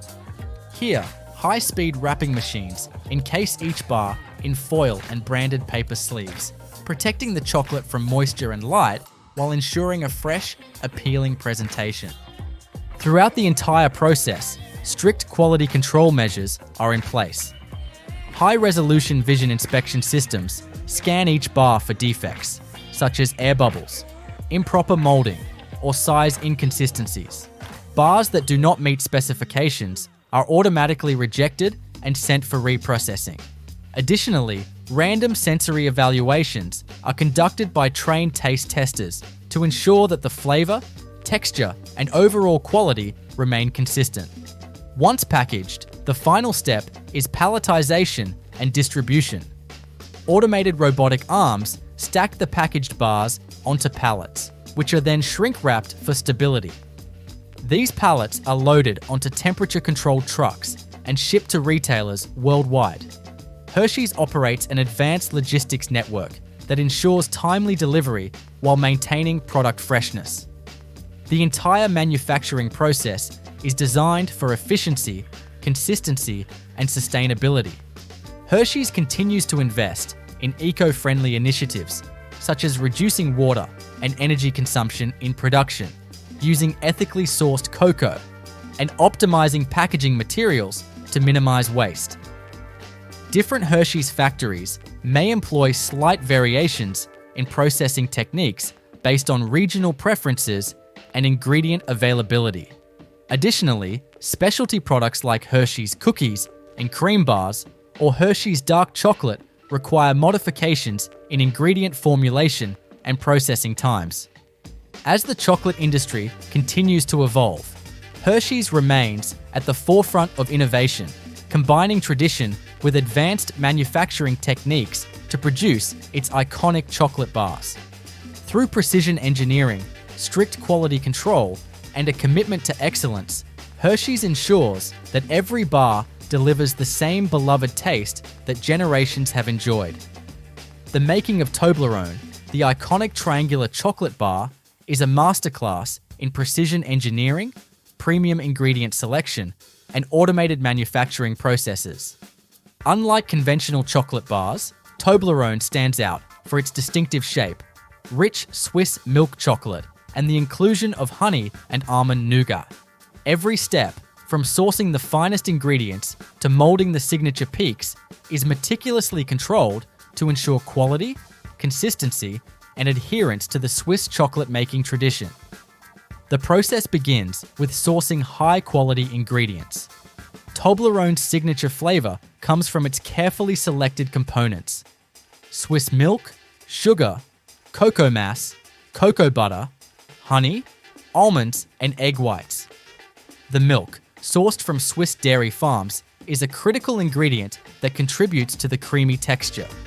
The cocoa is sourced from sustainable farms in Ghana and Ecuador, where beans are hand-harvested, fermented, and dried under strict quality control measures. Almonds are procured from select suppliers, ensuring they meet the required standards of size, flavor, and crunch. The honey, a key component that adds a subtle sweetness, is sourced from European beekeepers specializing in high-quality aromatic varieties. Once the ingredients arrive at the production facility, they undergo rigorous quality checks. Advanced spectroscopic analysis, moisture content testing, and flavor profiling ensure that each ingredient meets the brand's high standards. The cocoa beans are then roasted at carefully controlled temperatures to develop their deep, complex flavor. Different roasting profiles are used depending on whether the beans will be used for Toblerone's milk, dark, or white chocolate variations. After roasting, the cocoa beans move to the winnowing stage, where high-powered machinery cracks them open and removes the husks. The remaining cocoa nibs, which contain the essence of the chocolate, are then finely ground into a thick, rich paste known as chocolate liquor. This forms the base of Toblerone's chocolate. The chocolate liquor is blended with sugar, cocoa butter, and Swiss milk powder to create the signature, smooth and creamy chocolate mixture. The next step in the process is refining. The chocolate mixture passes through a series of heavy-duty steel rollers that break down the particles to an ultra-fine consistency. This is crucial in achieving the signature melt-in-your-mouth texture. The refining process also helps blend the ingredients evenly, ensuring a perfectly smooth mixture. Following refining, the chocolate undergoes conching, a process that enhances its texture and flavor. Large conching machines continuously mix, aerate, and heat the chocolate for several hours, allowing volatile acids to evaporate and the flavors to develop fully. Toblerone's conching process is fine-tuned to create a silky texture and a well-rounded, rich taste. Meanwhile, the honey and almond nougat mixture is prepared in a separate area of the factory. Sugar, honey, and egg whites are heated and aerated to create a light, chewy nougat. Almonds, which have been roasted to bring out their nutty aroma, are chopped into small pieces and folded into the nougat mixture. The nougat is then cooled and ground into fine pieces before being incorporated into the chocolate. Once the chocolate has completed the conching process, the finely ground nougat mixture is carefully folded into it, ensuring even distribution. This step is crucial in maintaining the signature texture and taste of Toblerone. With the chocolate and nougat mixture fully blended, the next stage is tempering. Tempering is a precise process of heating and cooling chocolate in a controlled manner to stabilize the cocoa butter crystals. Proper tempering ensures that the chocolate has a glossy finish, a firm snap, and a smooth texture. Toblerone's tempering process is carefully calibrated to achieve the ideal consistency before molding. Molding is where Toblerone's iconic shape comes to life. The tempered chocolate is poured into custom-designed triangular molds that give the bar its distinctive peaks. The molds are gently vibrated to remove air bubbles and ensure even distribution of the chocolate. After molding, the bars pass through a cooling tunnel where they are gradually cooled to allow the chocolate to set perfectly without cracks or imperfections. Once solidified, the bars are removed from the molds and transported to the quality control station. Each bar is inspected using high-resolution vision cameras, which detect any inconsistencies in shape, texture, or coating. Automated sorting systems remove any defective bars, ensuring that only perfectly shaped Toblerone bars proceed to packaging. The packaging process is designed to maintain the freshness and integrity of the chocolate. Toblerone bars are individually wrapped in foil to protect them from moisture and light, then placed into the iconic triangular cardboard cartons. High-speed packaging machines fold and seal the cartons with precision, ensuring that the bars remain securely enclosed. Following packaging, the bars are palletized using robotic systems, stacked carefully for stability during transport. These pallets are shrink-wrapped and loaded onto trucks for distribution to markets around the world. Temperature-controlled logistics ensure that the chocolate remains in perfect condition during transit. Throughout the entire manufacturing process, Toblerone maintains strict quality control measures. Each batch undergoes laboratory testing, including texture analysis, microbial screening, and taste assessments conducted by trained specialists. Data is continuously logged in automated tracking systems, allowing for full traceability of every Toblerone bar produced. Different Toblerone manufacturing facilities may employ slight variations in processing techniques depending on regional ingredient availability and market preferences. Specialty additions, such as Toblerone white chocolate or Toblerone dark, require slight modifications in ingredient formulations and processing steps.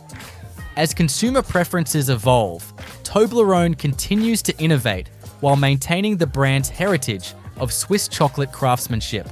Investments in sustainable cocoa sourcing, eco-friendly packaging solutions, and advanced automation ensure that Toblerone remains a global favorite while reducing its environmental footprint.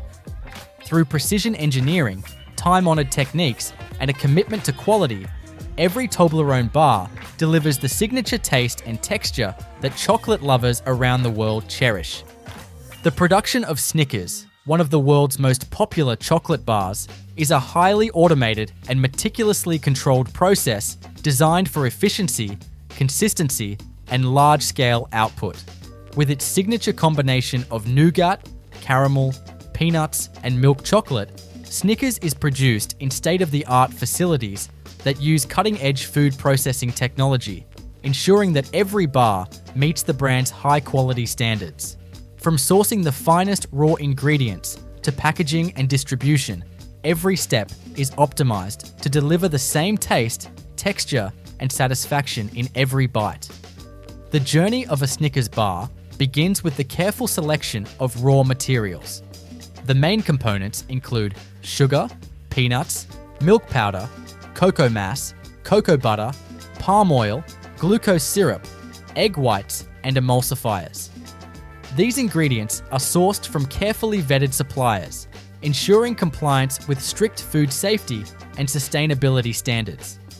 Mars, the company behind Snickers, prioritizes responsible ingredient sourcing, ensuring that cocoa is ethically obtained through its Cocoa for Generations program, which promotes fair labor practices and sustainable farming methods.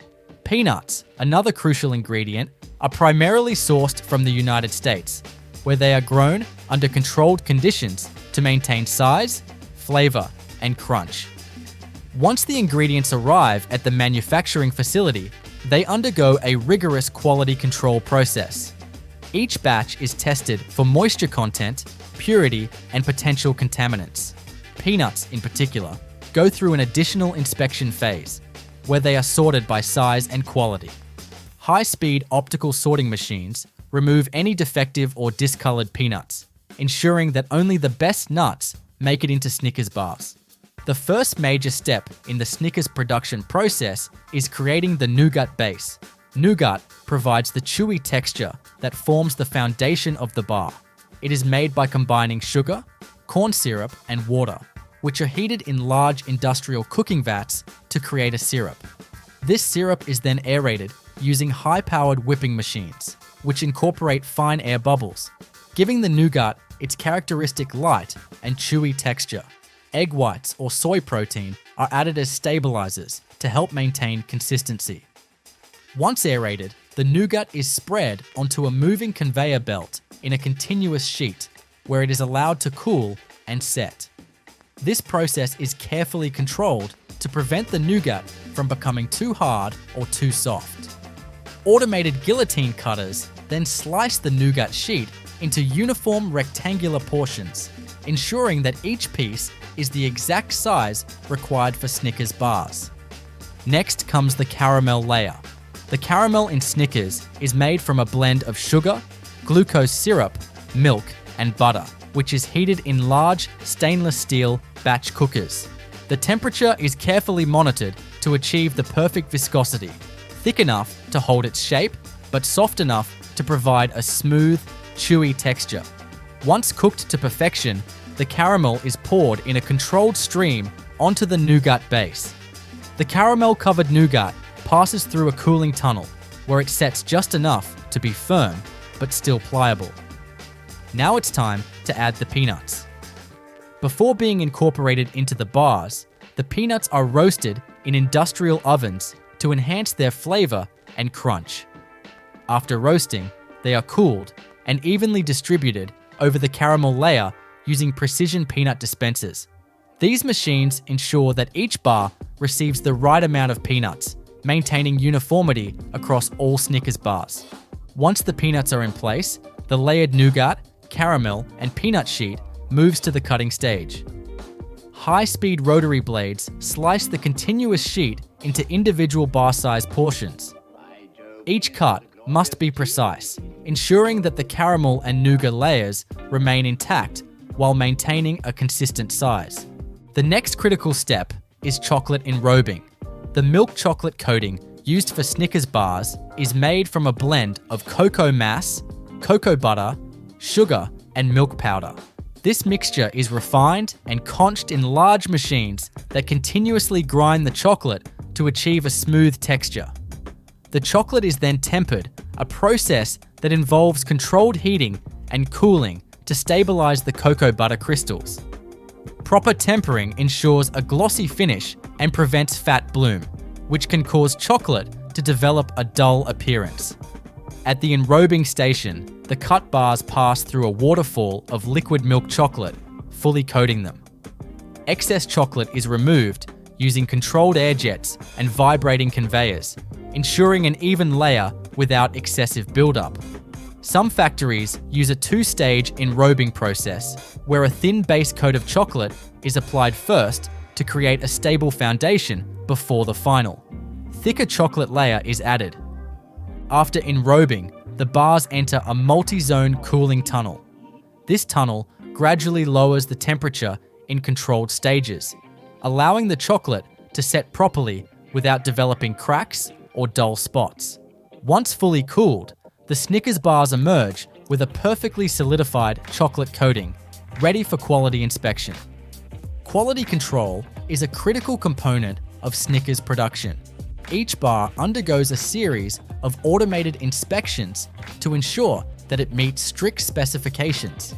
High-speed vision inspection systems equipped with high-resolution cameras scan each bar for defects such as uneven coating, improper size, or misshapen layers. Any bars that do not meet the required standards are automatically rejected and sent for reprocessing. Additional quality checks include weight verification, moisture content analysis, and sensory testing conducted by trained specialists. Once the bars have passed inspection, they move to the packaging stage. Snickers bars are individually wrapped in plastic film using high-speed horizontal flow wrapping machines. These machines use heat sealing technology to create airtight packaging that preserves freshness and prevents contamination. The wrapped bars are then grouped into multi-packs and packed into branded cartons using automated case packers. The final step in the process is palletization and distribution. automated systems stack the packaged cartons onto pallets in precise formations, optimizing space for transport. These pallets are then shrink-wrapped for stability and loaded onto temperature-controlled trucks for distribution to retailers worldwide. Snickers bars are shipped to over 70 countries, requiring an advanced logistics network to ensure that they arrive fresh and in perfect condition. Throughout the entire production process, Mars maintains stringent food safety and sustainability practices. Each batch undergoes extensive laboratory testing, including microbiological screening, allergen testing, and texture verification. The company also invests in sustainable ingredient sourcing, reducing its environmental footprint through energy-efficient manufacturing processes and eco-friendly packaging solutions. Different Snickers manufacturing facilities may employ slight variations in processing techniques based on regional ingredient availability and consumer preferences.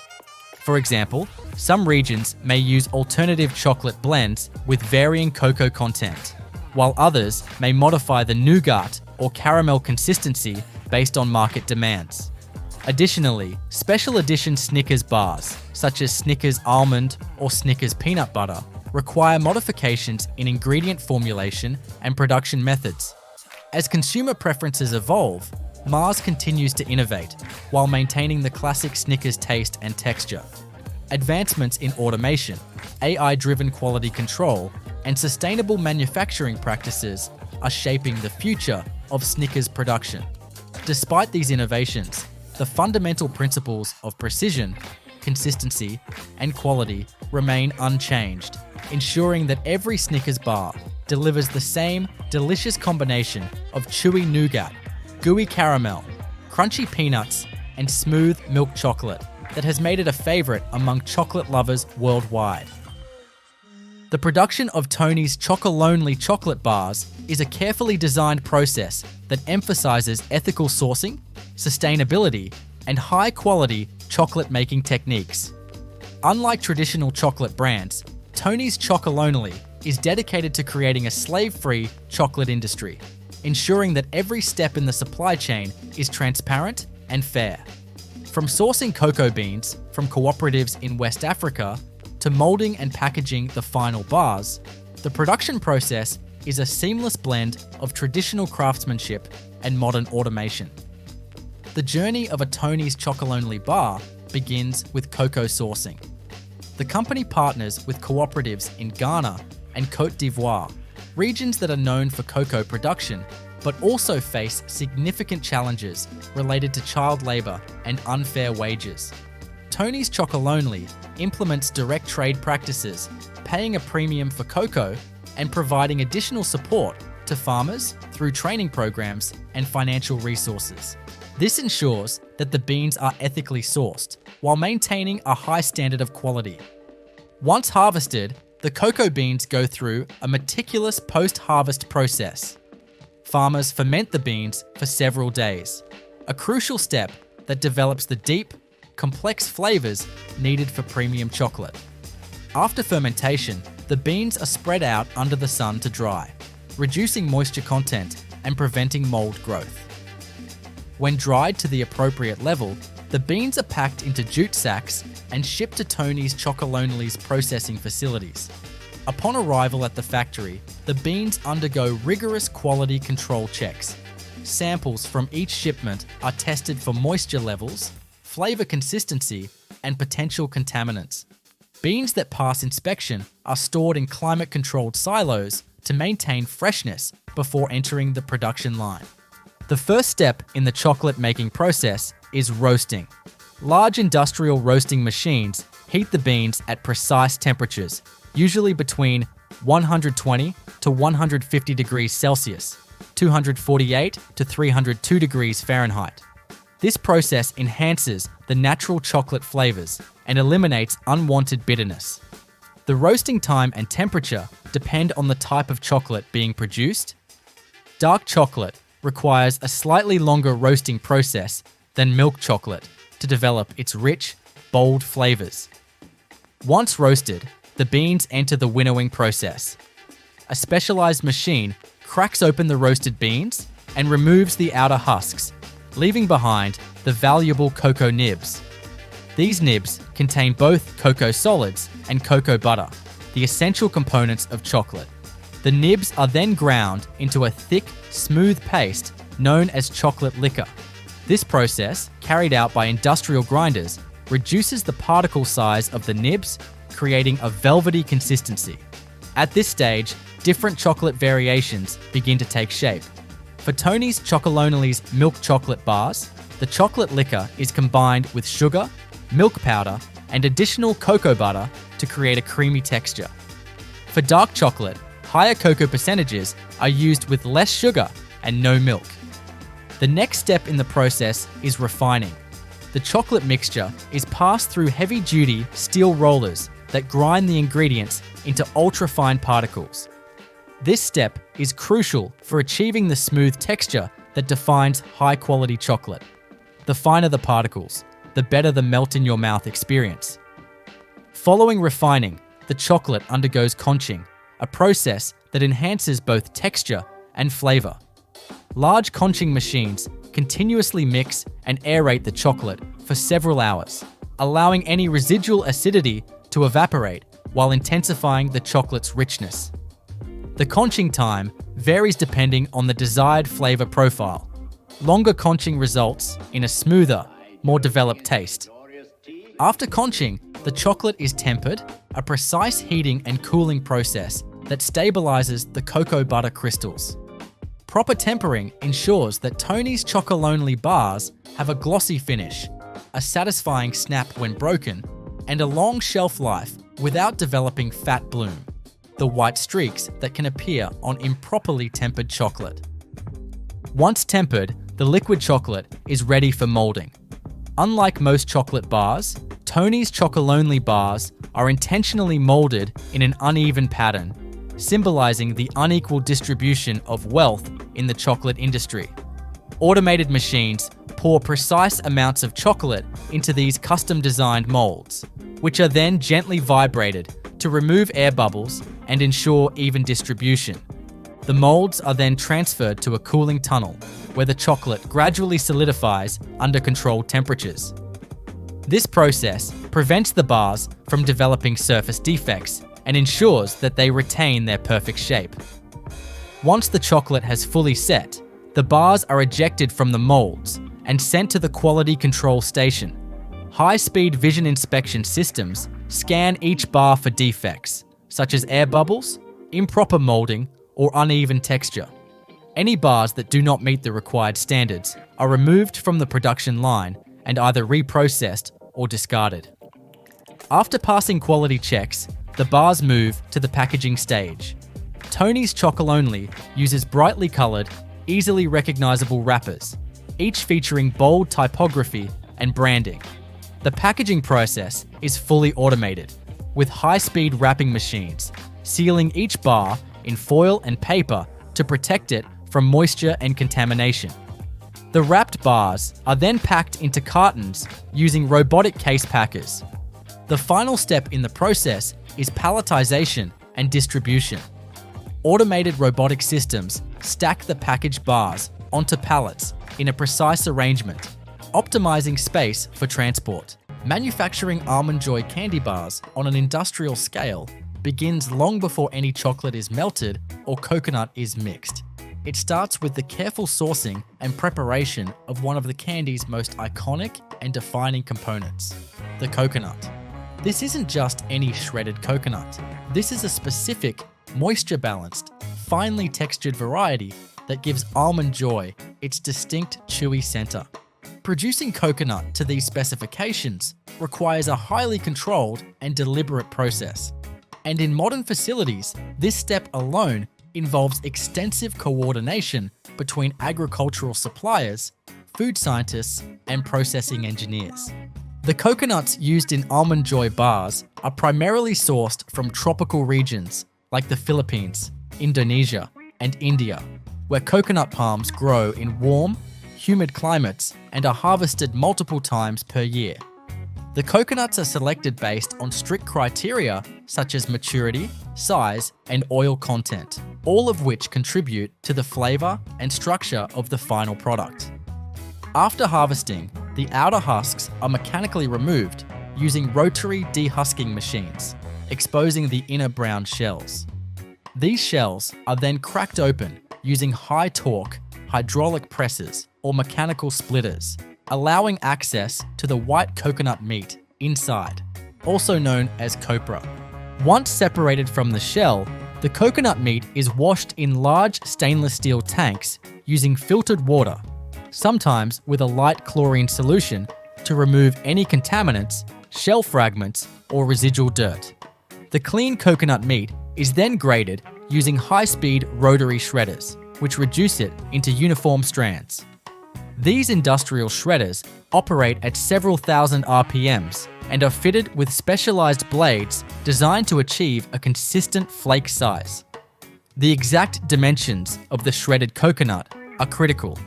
Too coarse, and the texture becomes stringy. Too fine, and it loses its chewiness. The shredded product is then passed through vibratory sieves to remove any oversized or undersized particles, ensuring each flake meets factory specifications. Once the coconut is shredded and sized, it undergoes a drying phase, designed not to fully desiccate the coconut, but to bring its moisture content into a very specific range, typically between 12 and 14%. This drying process is carried out in large belt dryers or fluidized bed dryers that blow heated air over the coconut shreds while keeping them suspended and moving, ensuring even drying throughout. Sensors embedded in the dryer constantly monitor moisture levels in real time, allowing for micro adjustments to airflow and temperature. This precision ensures that the final coconut retains its soft, moist chewiness without being wet or prone to microbial spoilage. Once dried, the coconut is cooled with ambient air and sent through a metal detection system before being packed into sterile bulk totes or drums, ready to be delivered to the candy production line. Now it's time to go into the coconut syrup blending process, where the prepped coconut is transformed into the moist, sweet filling that forms the base of every Almond Joy bar. At this stage, the dried coconut shreds are transferred from storage bins into large stainless steel ribbon blenders or planetary mixers. These mixers are food grade and designed to gently fold the ingredients together without compressing or overworking them, which would damage the texture. While the coconut is being added to the mixer, a separate part of the factory is simultaneously preparing a sugar syrup that will serve as the binder and sweetener. This sugar syrup is cooked in large steam-jacketed kettles, each fitted with agitators and temperature sensors. The syrup typically contains a blend of sucrose, corn syrup, and a small percentage of invert sugar, which helps prevent crystallization and keeps the final mixture smooth and cohesive. The ingredients are combined with water and brought to a boil, then held at a precise temperature of around 230 to 240 degrees Fahrenheit. Once the syrup reaches the desired consistency and viscosity, it is pumped through insulated transfer lines into the mixers containing the shredded coconut. The hot syrup is slowly added into the mixing chamber while the paddles rotate at a controlled speed, ensuring that every strand of coconut becomes evenly coated.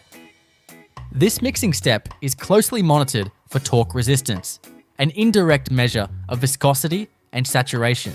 If the mixture becomes too stiff, it indicates that not enough syrup has been added, while an overly slack consistency could suggest too much moisture. Adjustments are made in real time, either by slowing down the mixing blades or by adding additional syrup in carefully measured quantities. The end result is a glossy, dense, and aromatic coconut mixture with a smooth mouthfeel and a controlled stickiness that allows it to hold together when molded. This freshly prepared filling is discharged from the mixer into temperature-controlled holding hoppers. From there, it is fed through sanitary auger systems into the forming line, where the next phase of production begins, shaping each bar's core. But up next is the forming process. where this cohesive coconut mixture is portioned and molded into the rectangular log shape that defines the inner core of every Almond Joy. This step is handled by a specialized extrusion and forming system. The mixture is continuously extruded through a die system that determines the width and height of the log. These forming dies are custom designed for Almond Joy and produce a consistent cross-section with slightly rounded tops, ensuring a uniform bite and a reliable surface for almond placement. The extrusion head releases a continuous ribbon of coconut mixture onto a moving conveyor belt, and a high-speed rotary guillotine, timed with the conveyor's speed, cuts this ribbon into individual bar-length pieces. The distance between each cut is controlled down to the millimeter, and a sensor-based feedback system ensures that every bar is exactly the same size. After cutting, a short air blast is applied to each log to clear away any stray coconut flakes and ensure clean edges. As the bars are cut, they enter a cooling conveyor that travels through a tunnel kept at approximately 45 degrees Fahrenheit. The cooling process is essential at this point. Not only does it help the bars hold their shape, but it also stabilizes the sugar syrup binder so that the mixture doesn't slump or deform in the next step. A key consideration during this cooling stage is air humidity. If the environment is too dry, the coconut can begin to crust or dry out. Too humid, and condensation may form, which can affect downstream adhesion with the chocolate coating. For this reason, industrial humidity control units maintain relative humidity levels around 45 to 55% inside the cooling tunnel. Once cooled and firmed, the coconut logs are transferred by conveyor to the almond placement system. Each log must receive exactly 2 whole almonds, neither more nor less, positioned evenly across the top surface. The almonds used in this process are themselves the result of a careful preparation sequence. Raw almonds are sourced from large-scale growers, often in California, and are received at the factory in bulk containers. These almonds are sorted, cleaned, and then dry roasted in large convection ovens.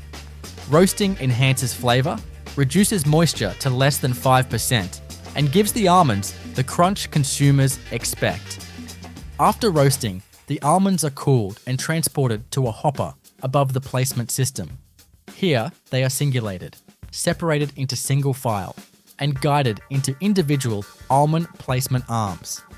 These arms are controlled by a vision-guided robotic system that tracks the position of every coconut log in real time. Using photoelectric sensors and high-resolution cameras, the system places each almond with millimeter-level accuracy on top of the log. The almonds are pressed into the surface just enough to adhere without sinking, and an inline inspection system checks that every bar has precisely 2 almonds aligned correctly. Any bar that deviates from this standard is removed from the line for manual inspection or rework.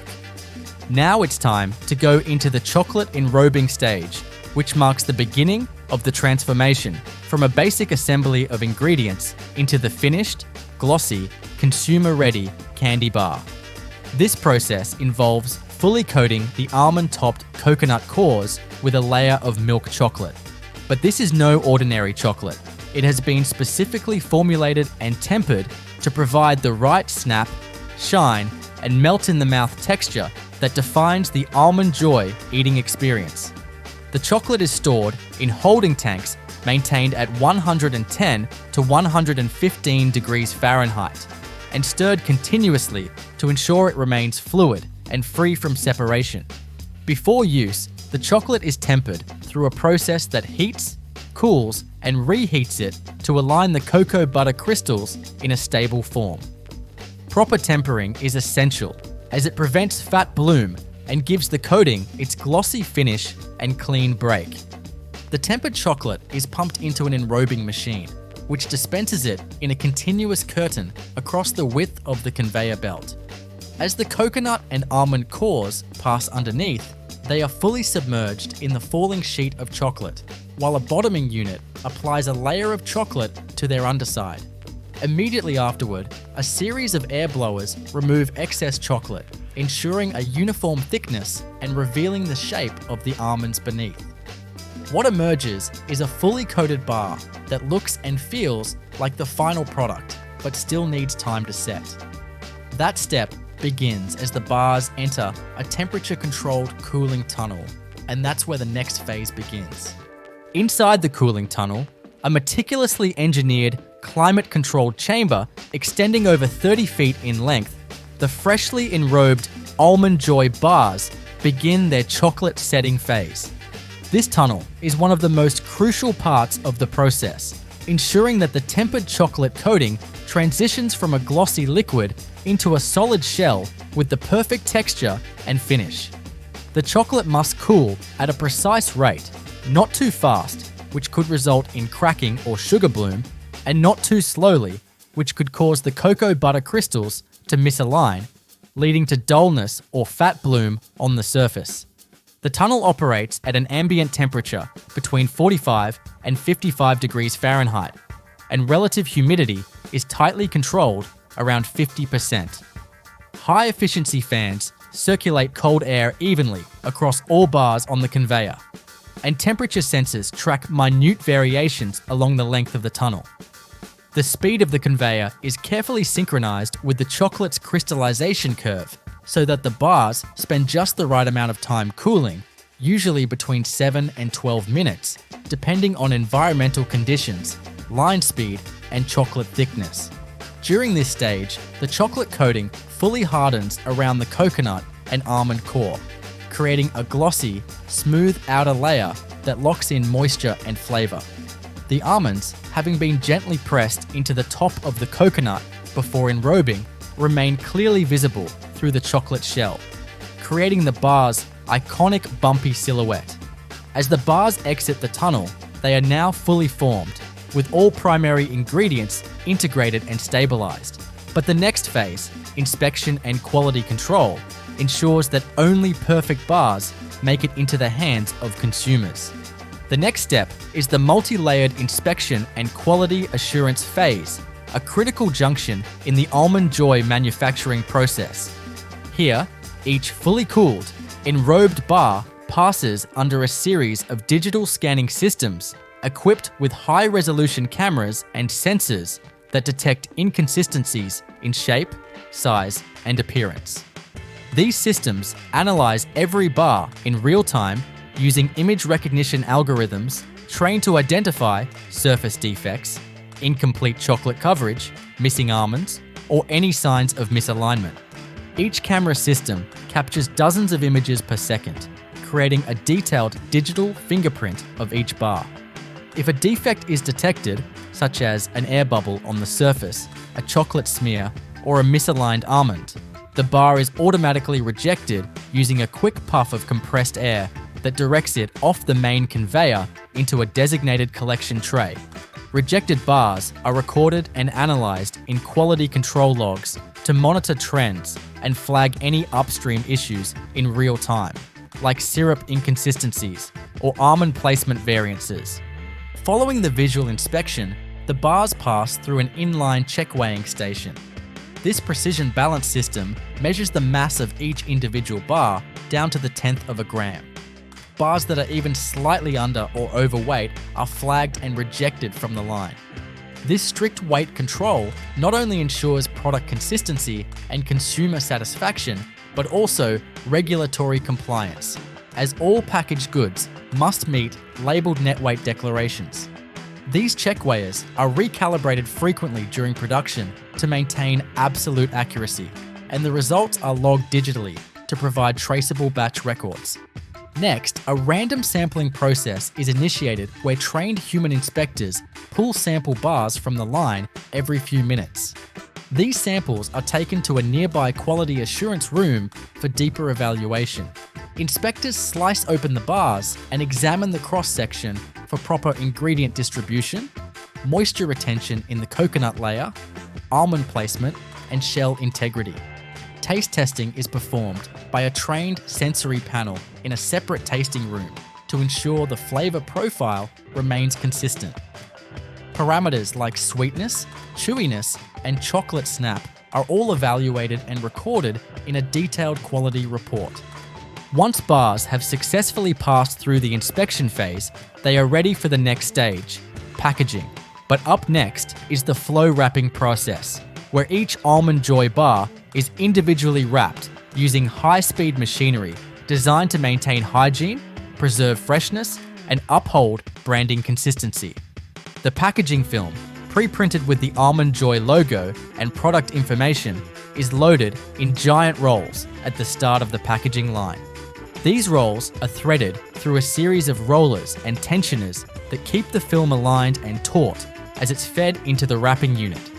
The bars are spaced and synchronized onto a conveyor lane and fed into the flow wrapping machine, which envelopes each one in film and seals it at the sides and ends using heated crimping jaws. These jaws press the film together and apply controlled heat and pressure to create airtight seals that are strong yet easy to open. The sealing temperatures are carefully monitored to avoid overheating the chocolate within, as excess heat could cause the surface to dull or soften.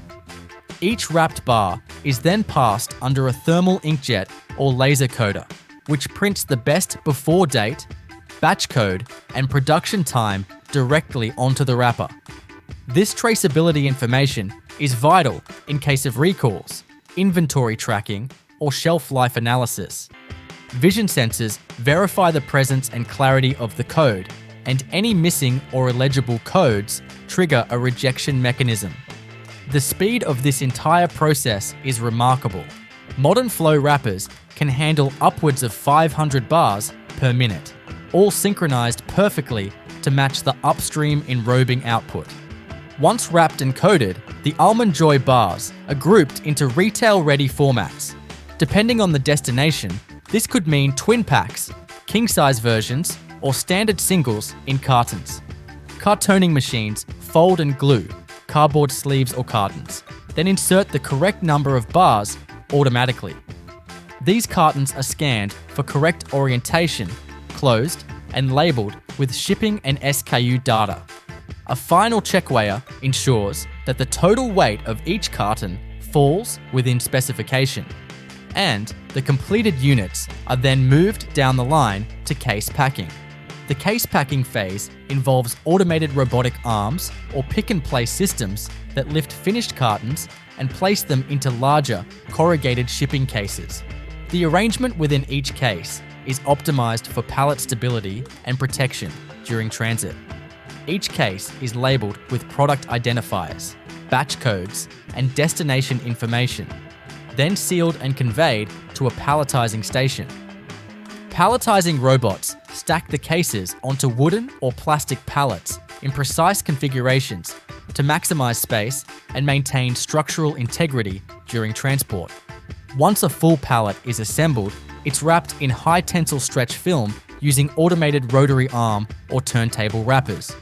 This wrapping secures the load against shifting during transportation and also provides a barrier against dust and moisture. Each pallet is then tagged with a barcoded shipping label that includes tracking information, weight, and customer-specific handling instructions. The completed pallets are moved to a climate-controlled storage area within the warehouse to await shipment. Now, it's time to go into the logistics and distribution stage, where the focus shifts from production to coordinated movement and inventory management. Almond Joy bars, like all Hershey's products, are managed within an enterprise resource planning system that tracks production batches, inventory turnover, and customer orders in real time. Based on demand forecasts, pallets are selected for outbound shipment, assigned to specific trucks or containers, and scanned out of the warehouse with full digital traceability. Transport is typically handled using refrigerated trucks during warmer months, as the milk chocolate in Almond Joy bars is sensitive to heat. Temperatures are maintained between 55 and 65 degrees Fahrenheit during transit, and GPS-linked thermal loggers monitor each vehicle's internal climate from origin to delivery. If a truck deviates from its safe range, alerts are sent to both logistics managers and warehouse supervisors to prevent spoilage. Once the bars reach regional distribution centers or retail warehouses, the product is scanned into inventory and routed to store shelves. Retail partners rely on synchronized inventory systems that replenish stock as it sells, often based on point-of-sale data. The entire journey, from Coconut Grove to grocery store, can be completed in just a matter of weeks, but every phase must function flawlessly to deliver a bar that meets Hershey's standards for quality, freshness, and consistency. And even once the product hits shelves, the factory's job isn't done. Ongoing consumer feedback, seasonal demand changes, and promotional cycles influence continuous adjustments in batch sizes, production schedules, and packaging variations. Special holiday versions, multi-packs, and limited time offers are all planned months in advance and require tailored processes, new molds, and reprogrammed machinery, an impressive level of flexibility embedded within an otherwise standardized production system. Quality assurance continues to play an active, ongoing role in the manufacturing of Almond Joy, even after the bars have been wrapped, packed, and prepared for distribution. In fact, behind the scenes of the main production line, a parallel infrastructure operates continuously to monitor, record, and validate every element of the process in real time and long after the initial production phase. This includes not only in-process checks, but detailed post-production sampling and retention, which are central to traceability, regulatory compliance, and product consistency. One critical ongoing practice is the archiving of batch samples. As bars are wrapped and prepared for shipment, dedicated staff routinely pull random samples from each batch, often one every few thousand bars. These samples are sealed, labeled, and logged with all relevant metadata: the exact time of production, line number, raw material codes, chocolate viscosity at time of enrobing, coconut moisture content, and even almond roast profiles. These reference bars are stored in secure, climate-controlled storage units maintained at conditions that mimic ideal shelf environments. The goal is to preserve these products in a stable state for up to 2 years, during which time they may be retrieved for comparison if any quality concerns or deviations arise. In addition to acting as an insurance policy against customer complaints or distributor queries, these archived samples are regularly tested as part of long-term shelf life studies. Trained quality assurance technicians perform controlled aging studies by artificially accelerating the aging process in heated chambers to evaluate how the product will hold up over time. These studies track changes in coconut chewiness, chocolate bloom resistance, almond crunch retention, and overall flavor integrity. Sensory analysis is conducted by expert panels who evaluate sweetness, aroma, textural contrast, and mouthfeel using standardized scoring systems. This data feeds back into ingredient sourcing decisions and packaging refinements, allowing the team to adjust variables well before any potential issues could reach consumers. Now, it's time to go into the digital control systems that operate silently beneath every piece of equipment, coordinating, recording, and adjusting every stage of the Almond Joy production process. At the core of this system is a network of programmable logic controllers, PLCs, which manage the real-time operation of machinery across the factory floor. These industrial computers are programmed to respond to sensor inputs and control outputs with extreme precision, enabling the synchronization of critical events such as syrup dosing, coconut extrusion, chocolate tempering, and wrapper sealing. For example, if the syrup temperature in the blending kettle falls even slightly below the optimal range of 235 to 240 degrees Fahrenheit, the PLC will automatically trigger a compensatory adjustment in steam pressure. Similarly, if a sensor detects that the chocolate curtain in the enrober has begun to thin, indicating an issue with flow rate or chocolate viscosity, the system can alter pump speed, activate an agitator, or send an alert to the line technician. These reactions happen in milliseconds, ensuring seamless operation with minimal human intervention. All this data funnels into a supervisory control and data acquisition system, or SCADA, which acts as the digital nervous system of the plant. SCADA systems provide centralized visualization of every variable in production, from torque readings in the coconut mixes to conveyor belt speeds on the packaging line.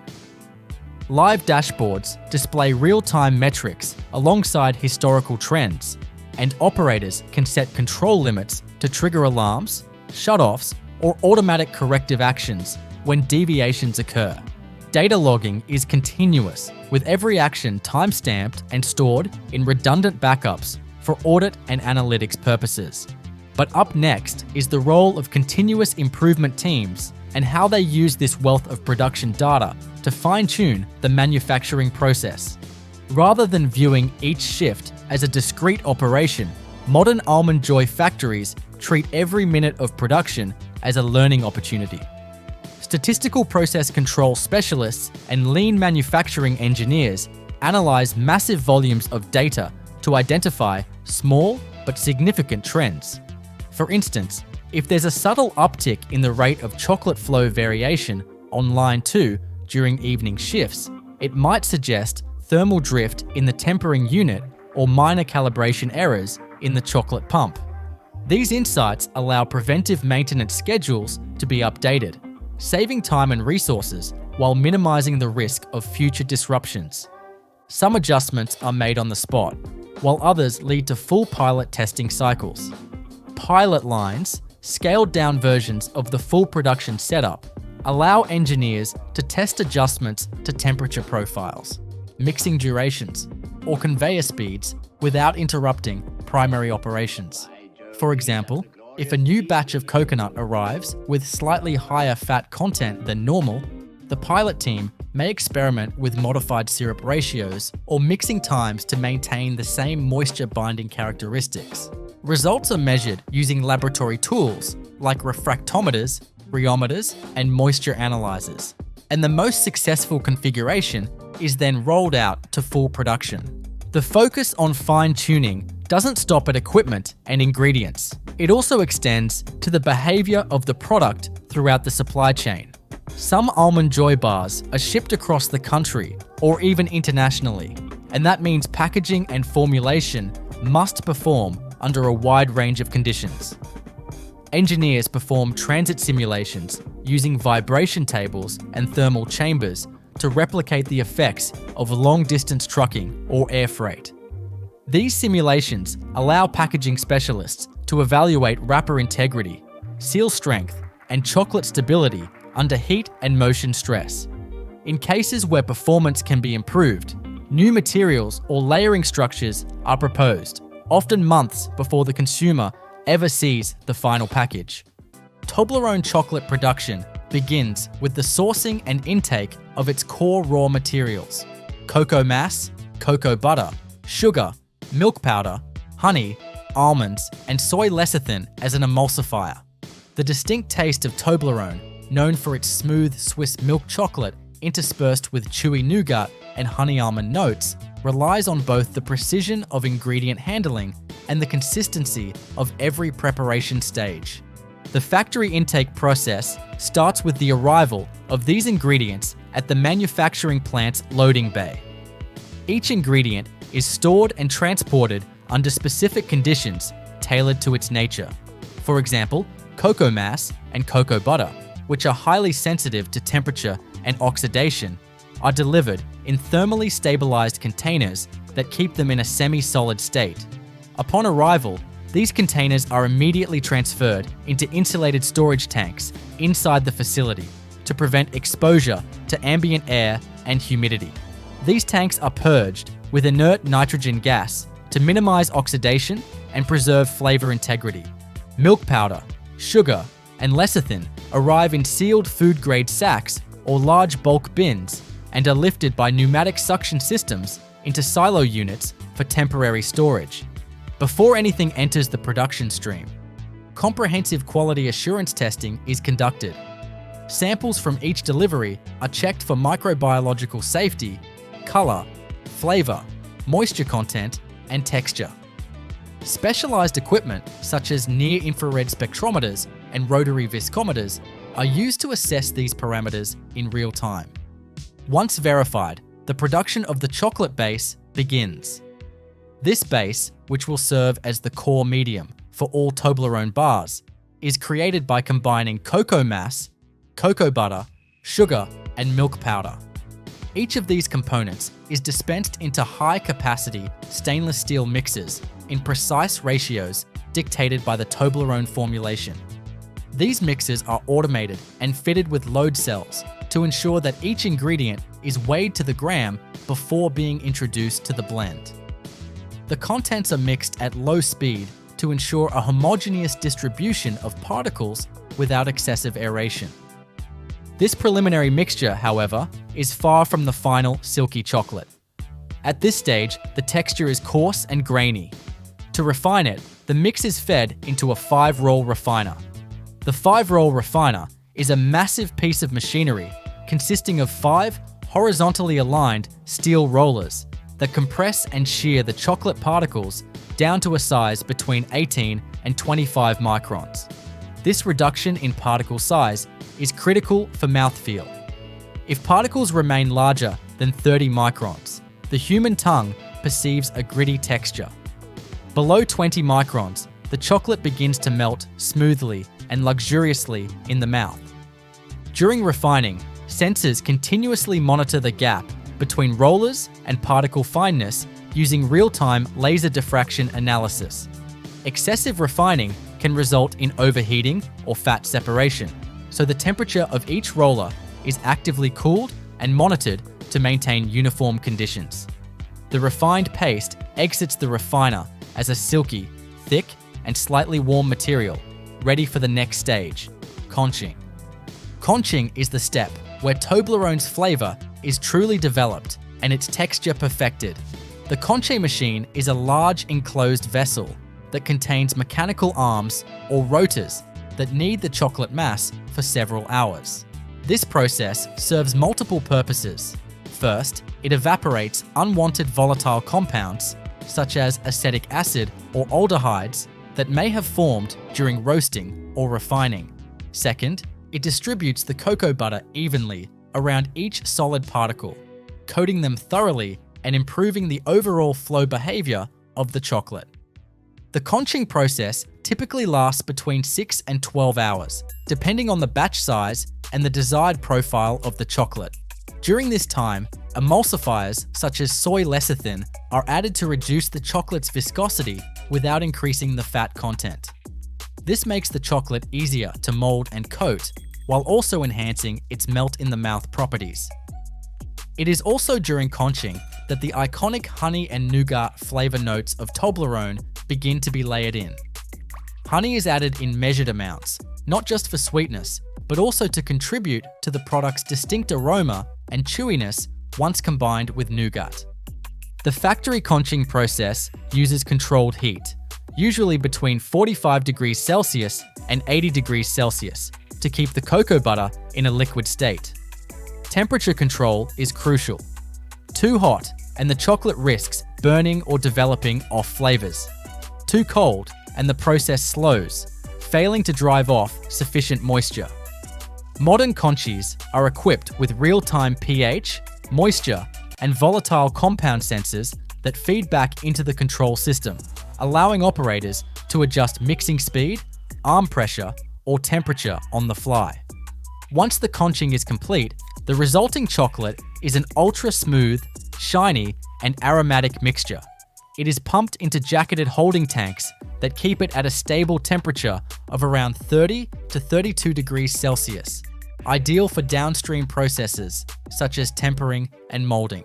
These tanks are constantly agitated to prevent fat separation and crystallization. The next stage, tempering, is a pivotal process that controls the crystal structure of cocoa butter in the chocolate. Cocoa butter can crystallize in several different forms, but only one form, Form V, produces chocolate that is glossy, firm, and resistant to melting at room temperature. Achieving this form requires carefully heating and cooling the chocolate through a specific temperature curve. Tempering is done in continuous tempering machines where chocolate is first heated to around 45 degrees Celsius to eliminate all previous crystal formations, then cooled down to approximately 27 degrees Celsius to initiate the formation of stable seed crystals. The chocolate is then gently reheated to around 31 to 32 degrees Celsius to eliminate any unstable forms and maintain only the desired crystalline structure. These temperature transitions are tightly controlled by heat exchangers and thermal sensors, which ensure that the flow and crystallization kinetics of the chocolate are kept within narrow limits. With the tempered chocolate now perfectly conditioned and held at its ideal working temperature, it's time to move into one of the most distinctive and meticulously engineered steps of the entire Toblerone production process: molding the chocolate into its iconic triangular bar shape. This is not simply about pouring chocolate into a unique mold. It involves a detailed and highly synchronized series of movements designed to maintain structural integrity, precision alignment, and uniformity across millions of units. The Toblerone mold consists of a series of equidistant triangular cavities arranged in a straight line. Each mold cavity is designed to hold a single triangle of the bar, with narrow necks between them that allow for precise chocolate flow while ensuring each triangle remains individually defined yet conjoined. These molds are made of food-safe, high-strength polycarbonate and are preheated to prevent premature cooling when the liquid chocolate is deposited. Preheating ensures the chocolate flows evenly into every corner of the mold without setting too quickly, which could cause defects like air bubbles or incomplete shapes. Before chocolate enters the mold, the entire cavity array is vibrated at a high frequency using a precision-controlled shaker system. This vibration helps eliminate trapped air, allowing the chocolate to settle smoothly and evenly. The vibrating stage is calibrated to match the viscosity of the chocolate in real time, using inline sensors that monitor the chocolate's flow behavior. Any slight deviation in viscosity can affect how well the chocolate fills the narrow base points of the triangular molds, so the system adjusts shaker speed accordingly. Once the molds are filled, they pass under a leveling scraper to ensure the chocolate surface is perfectly flat along the bottom of the bar, which will ultimately become the base. A second, shorter vibration cycle occurs after this to further consolidate the chocolate and ensure all suspended particles, especially small bits of nougat or almonds, are evenly dispersed within each triangle. If the nougat or honey pieces were to settle unevenly during this stage, it would create inconsistent textures and affect quality. At this point, the filled molds are slowly moved into a multi-zone cooling tunnel. The tunnel is designed to gradually reduce the temperature of the chocolate from around 32 degrees Celsius to below 10 degrees Celsius over the course of several minutes. The zones begin with gentle ambient cooling, progressing through stages of increasingly chilled air, circulated by high-efficiency fans. The slow drop in temperature is crucial. If chocolate is cooled too rapidly, it can develop stress fractures, surface bloom, or uneven crystallization. The cooling system is monitored constantly using digital thermometers, hygrometers, and flow sensors to guarantee uniform airflow and humidity across every inch of the tunnel. As the molded bars pass through each zone, the cocoa butter crystallizes uniformly into the stable Form V lattice structure, locking in glossiness and snap. This stage also causes the chocolate to shrink slightly away from the walls of the mold, which facilitates easy demolding later. Once the bars exit the cooling tunnel, they are still within the molds, but now fully solidified and dimensionally stable. Next, the demolding process begins. The molds are inverted onto conveyor belts, equipped with soft silicone pads that cushion the fall of each bar as it's ejected. Demolding can be done either pneumatically, where jets of compressed air push the back of the mold to dislodge the bar, or mechanically, using plungers that gently press the chocolate out. In either case, sensors monitor the success rate of ejection, and any mold that fails to release the bar is automatically sent to a rework line. Once the Toblerone bars are released from the molds, they are briefly passed through an inspection station where machine vision systems check for mold, fill consistency, breakage, surface defects, and geometric conformity. High-resolution cameras and laser profiling tools compare each bar against stored 3D models. Bars that fall outside tolerance thresholds are marked for reprocessing, where they will be remelted and reintegrated into the production line. The successfully molded and cooled bars now enter the next phase, packaging.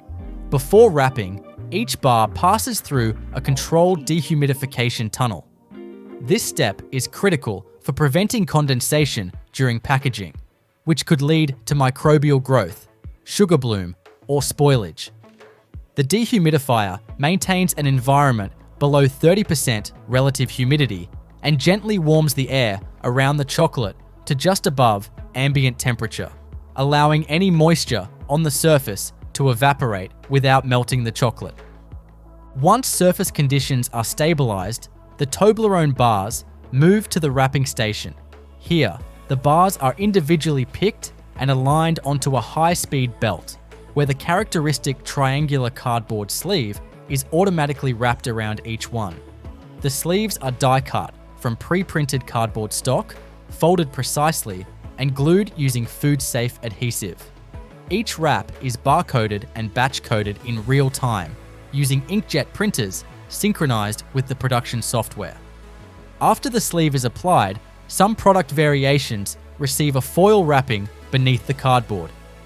The foil is cut from gold-colored rolls and folded tightly around the chocolate by robotic arms using pre-programmed pressure patterns that ensure coverage without crushing the delicate points of the triangles.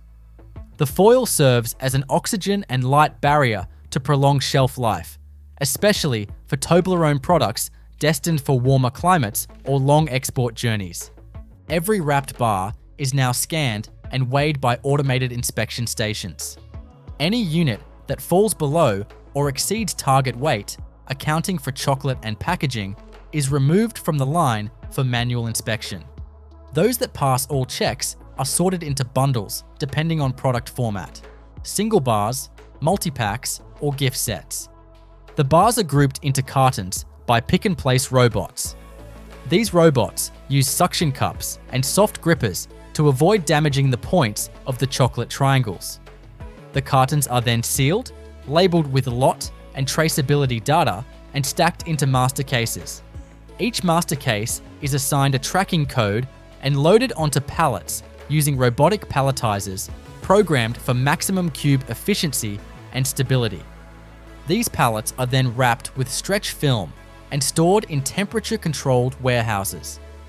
Warehouse conditions are kept between 16 degrees Celsius and 18 degrees Celsius, with less than 50% humidity to prevent bloom and preserve texture. Pallets are logged into a central warehouse management system that coordinates batch rotation using FIFO principles, ensuring freshness upon delivery. Now that the Toblerone bars have been successfully molded, inspected, and packaged into their iconic triangular sleeves, the next stages of the factory operation transition from chocolate engineering into full-scale logistics, global adaptation, and product diversification, all of which require just as much planning, precision, and technical orchestration as the earlier phases of the chocolate creation itself. The journey from packaged bar to store shelf begins in the factory's outbound logistics area, where every finished pallet is scanned into the warehouse management system. The system integrates with enterprise resource planning software to track inventory levels, prioritize shipping based on destination climate, customs requirements, and expiration dates, and coordinate loading dock activity to maximize efficiency and avoid bottlenecks. At this point, temperature control becomes a dominant concern.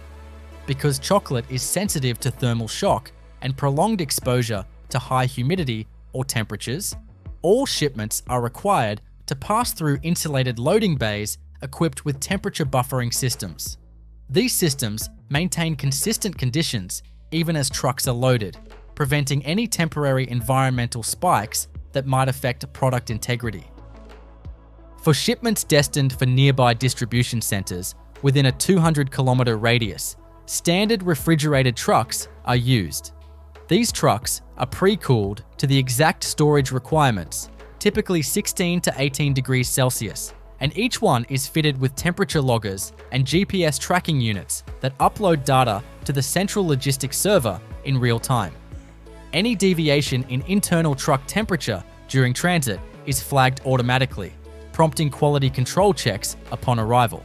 For export shipments, particularly to regions like Southeast Asia, Africa, or South America, Toblerone products are loaded into refrigerated shipping containers with independent power units, ensuring continuous cold chain conditions during ocean transport that may span up to 3 weeks. Each pallet is labeled with multiple identifiers, including product code, lot number, production time, line number, and temperature certification. These labels are printed using thermal transfer printers that embed RFID chips or scannable QR codes to allow full traceability. This level of detail is critical not only for internal logistics and recall management, but also to meet the regulatory requirements of import authorities in different countries. For instance, Gulf countries may require halal certification to be attached to the consignment, while Japan may demand documentation showing compliance with their unique food additive regulations. Toblerone's global logistics strategy is thus heavily embedded in regulatory compliance, with dedicated teams managing certification, customs documentation, and export logistics. Back within the facility, the production line doesn't operate in isolation. It's part of a broader, synchronized network of production scheduling. Toblerone is not produced as a single SKU, but in a wide variety of formats, each requiring slightly different processing configurations. These include the classic 100-gram bar, 50-gram snack bar, 360-gram gifting box, tiny 12.5-gram miniature pyramids, and specialty editions like white chocolate or dark chocolate variations. Each variation has a specific recipe profile, mold configuration, cooling requirement, and packaging format. Switching between variants requires a carefully managed process known as a changeover. A changeover begins with a complete emptying of all hoppers, pipelines, and depositors currently filled with one chocolate variant. The equipment is flushed using tempered cocoa butter or neutral chocolate mass to clear residual flavors and prevent cross-contamination. Then, the line undergoes a clean-in-place cycle involving detergent wash, water rinse, and final steam sanitization. Sensors measure residual proteins and fats in rinse water to confirm cleanliness. Only after quality control confirms a clean system does the new variant's ingredients enter the production stream. Changeovers also affect the molding system. For example, miniature Toblerone shapes are molded using smaller polycarbonate trays that are swapped in with robotic carriage systems. These molds pass through the same preheating, filling, vibration, and cooling steps as their larger counterparts, but on accelerated cycles due to their reduced volume and mass. The packaging system, too, must adapt. Larger bars require stronger folding cartons with inner trays, while minis are often flow-wrapped and placed into pouches or mixed assortment boxes. To handle this, the line includes modular packaging equipment that can be reprogrammed within minutes using preset SKU profiles. Operators scan a barcode for the new SKU, and all conveyor speeds, arm timing, and print data update automatically. A parallel stream of work takes place in Toblerone's research and development lab, often co-located with the factory or within the company's broader innovation campus. Here, food technologists and process engineers develop new flavor profiles, test alternative sweeteners, and design special edition runs tailored to holidays, partnerships, or regional taste preferences. For example, a limited edition bar infused with salted caramel may require different sugar crystallization controls, or a Ramadan edition might include date extract and modified packaging with Arabic text. Pilot-scale batches are created on miniaturized versions of the factory equipment, allowing experimentation without interrupting commercial-scale output. Every new recipe that graduates from R&D to factory production goes through a phase called scale-up validation. During this stage, the formulation is first made on a semi-commercial line capable of producing thousands of units per hour, and multiple parameters are tested: ingredient behavior under continuous agitation, flow characteristics during tempering, molding fidelity in standard production molds, and thermal stability during cooling. If the results meet the product development benchmarks, full-scale production is approved. Another important dimension of Toblerone's operation is environmental stewardship and factory sustainability. In recent years, the facility has upgraded many of its core systems to reduce carbon footprint, minimize waste, and improve energy efficiency. The chocolate tempering machines now utilize closed-loop thermal exchange systems that recycle cooling energy from one process to another. The air handling systems in the cooling tunnels and clean rooms have been upgraded to variable speed drives and high-efficiency particulate air filtration, significantly cutting energy usage while maintaining product safety. In terms of ingredient sustainability, Toblerone's cocoa is sourced under certified ethical sourcing programs, which ensure that the farms supplying cocoa beans are paid fairly, do not use child labor, and implement agroforestry practices that support biodiversity. These cocoa beans are processed into cocoa mass and cocoa butter by contract processors who follow Toblerone's strict quality and sustainability protocols, including traceability from farm to factory. The almonds and honey, too, are held to exacting standards. Almonds are supplied by certified orchards in California or the Mediterranean, sorted for size and oil content. Honey is sourced with attention to floral origin, ensuring a consistent flavor batch after batch. In-house testing includes pollen analysis, sugar spectrum fingerprinting, and moisture checks. This commitment to sourcing excellence reinforces the brand's identity as a premium Swiss chocolate. Finally, consumer safety and food compliance are at the core of every step of the Toblerone factory. All areas of the facility are subject to strict zoning protocols, separating raw ingredient handling from finished product areas to prevent contamination. Staff undergo regular hygiene training, wear full protective clothing, and enter through sanitation airlocks that include hand washing, boot scrubbing, and compressed air garment cleaning. Equipment is built to hygienic design standards, with no exposed threads, crevices, or moisture traps. Quality assurance checkpoints occur at dozens of locations throughout the line. Metal detectors are installed post-packaging to catch any foreign material. Check weighers ensure that each unit falls within exact mass tolerances. Barcode scanners verify packaging accuracy. And final batch records are signed off by a trained quality technician before any shipment is released. Even the slightest anomaly, an over-tempered batch, a slightly tilted mold, a misaligned wrapper, is caught, logged, and addressed through a root cause analysis process. Every detail matters because Toblerone is not simply a chocolate bar. It's a global symbol of quality, tradition, and precision engineering. What looks like a single, satisfying triangle is actually the result of hundreds of synchronized decisions, operations, and technologies that function in harmony to deliver an unchanging standard of excellence. With the full-scale production, molding, packaging, and international logistics already finely tuned, the final stages of Toblerone's manufacturing process revolve around final distribution, continuous improvement protocols, consumer-facing customization, and digital integration that modernizes how quality and efficiency are sustained across an ever-growing global demand.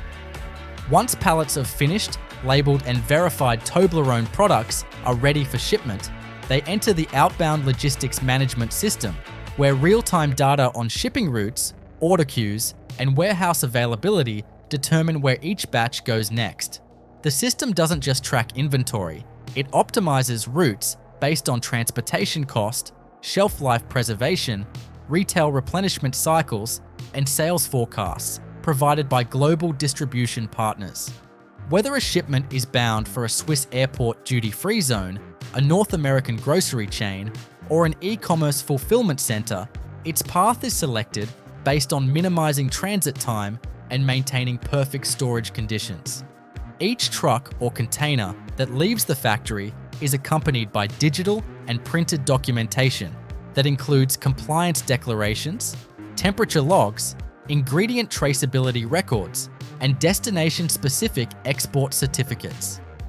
These are often required at borders for customs clearance, particularly in markets with strict regulations around food labeling, allergens, or religious dietary requirements like halal or kosher certifications.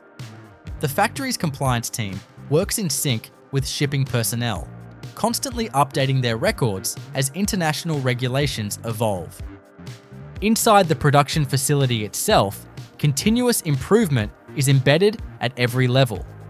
Daily performance metrics are posted on digital displays throughout the production floor, tracking everything from machine uptime and output per hour to defect rates, waste percentages, and energy usage.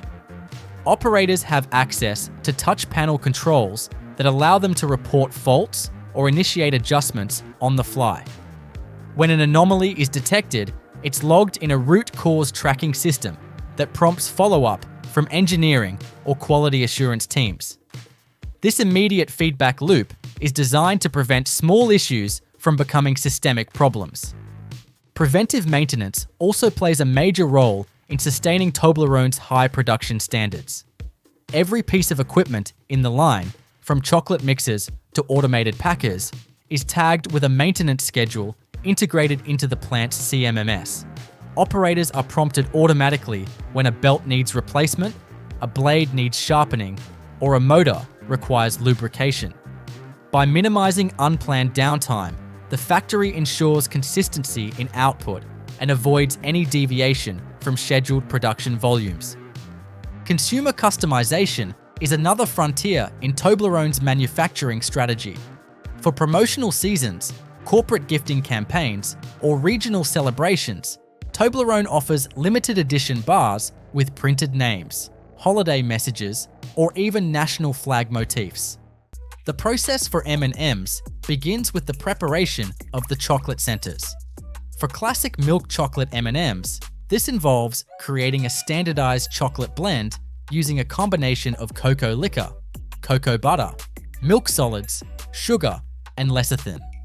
These ingredients are carefully measured and introduced into large industrial mixing vats. The ratio of milk solids to cocoa and sugar is adjusted based on the exact product line, whether it's milk chocolate, peanut, crispy, or almond. Once blended, the mixture moves to a refining stage, typically using a 5-roll refiner. This machine grinds the chocolate particles to an optimal size, usually under 25 microns, to ensure a smooth texture without any detectable grittiness. Following refining, the chocolate mass is transferred into conche machines, where it is continuously mixed and aerated under controlled heat. This critical step, often lasting up to several hours, develops the final flavor by driving off acidic compounds and ensuring that all ingredients are evenly emulsified. After conching, the chocolate is cooled and pumped into a tempering machine.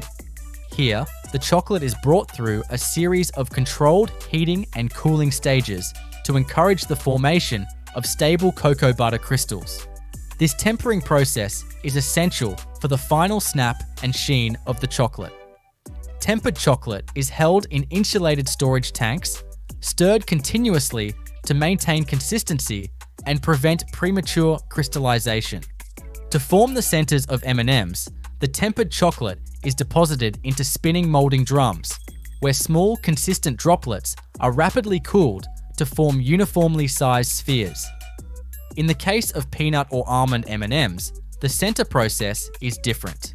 Whole nuts are cleaned, dry roasted to exact specifications, and then tumbled in pans where successive layers of tempered chocolate are applied. Each pass adds a thin layer, and between coatings, the centers are cooled and stabilized to maintain roundness and uniform chocolate coverage. Once the chocolate cores, whether solid chocolate or chocolate-covered nuts, are ready, they are transferred to the panning room for sugar shell application. This is one of the most technically demanding parts of the process. The cores are loaded into large rotating pans, or dragée pans, that slowly tumble the centers while a thin sugar solution is sprayed onto them.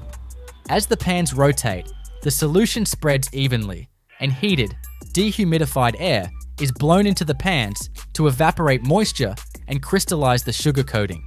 This process is repeated dozens of times. Each cycle deposits a very thin layer of sugar, which is dried and hardened before the next layer is applied. Through this repeated layering, the sugar shell grows gradually until the desired thickness is achieved. The conditions in the panning room are carefully controlled, with temperature, humidity, and airflow all precisely calibrated to prevent cracking, clumping, or uneven coatings. As the shelling nears completion, food-grade dyes are added to create the iconic M&M's color palette. Color application is done by loading batches into separate pans for each color. Liquid or powdered food coloring is sprayed or dusted over the still rotating candies, then sealed with a final transparent sugar polish.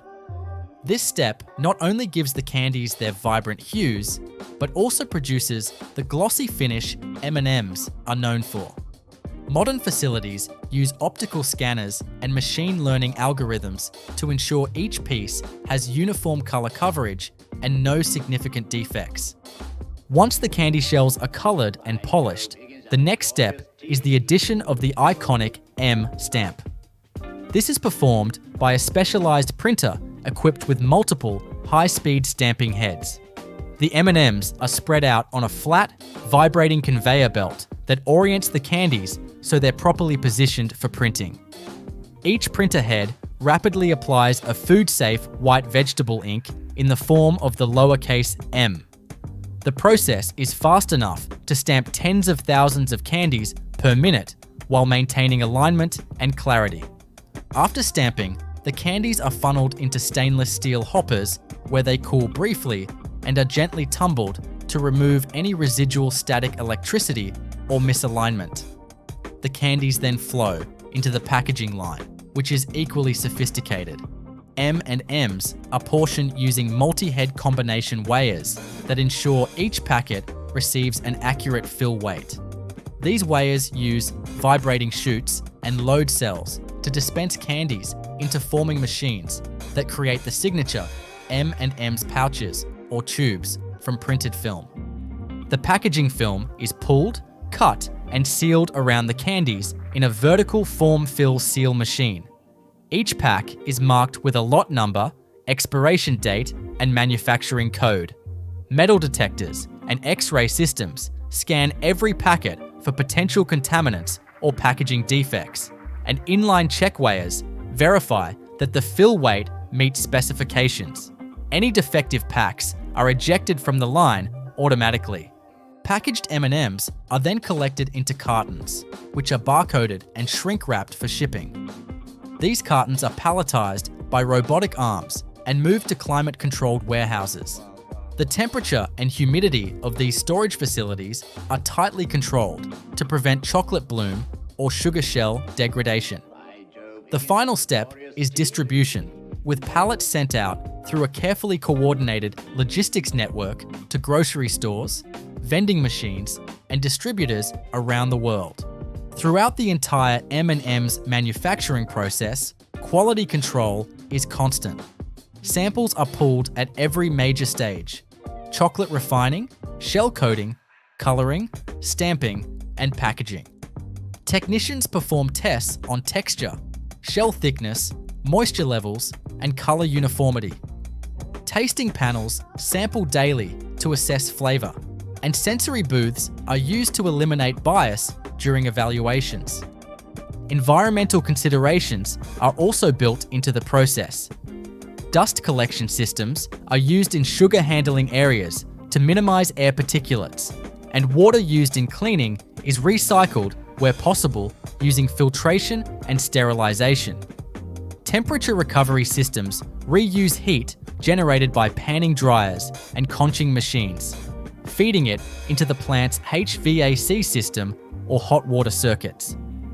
In modern M&M's facilities, much of this process is overseen by a central digital control room. Here, operators monitor flow rates, temperature curves, humidity levels, and output speeds in real time across multiple screens. Any deviation from target specifications triggers alerts, enabling rapid correction before quality is compromised. Machine learning algorithms analyze production data to forecast maintenance needs, optimize energy consumption, and predict the impact of recipe tweaks. So, while a single M&M candy may seem simple, just a tiny bite of chocolate with a hard shell, it is in fact the result of a multi-stage, intricately controlled system designed for scale, precision, and repeatability. Each piece is the culmination of decades of engineering, from chocolate particle refinement and shell layering to robotic stamping and data-driven packaging. The result is a product that delivers the same color, crunch, and creamy center millions of times a day all over the world. Wafer production begins with the precise mixing of a liquid batter made from wheat flour, sugar, vegetable oils, leavening agents, salt, and water. This mixture is pumped into a pressurized holding tank, kept under constant agitation to maintain uniformity.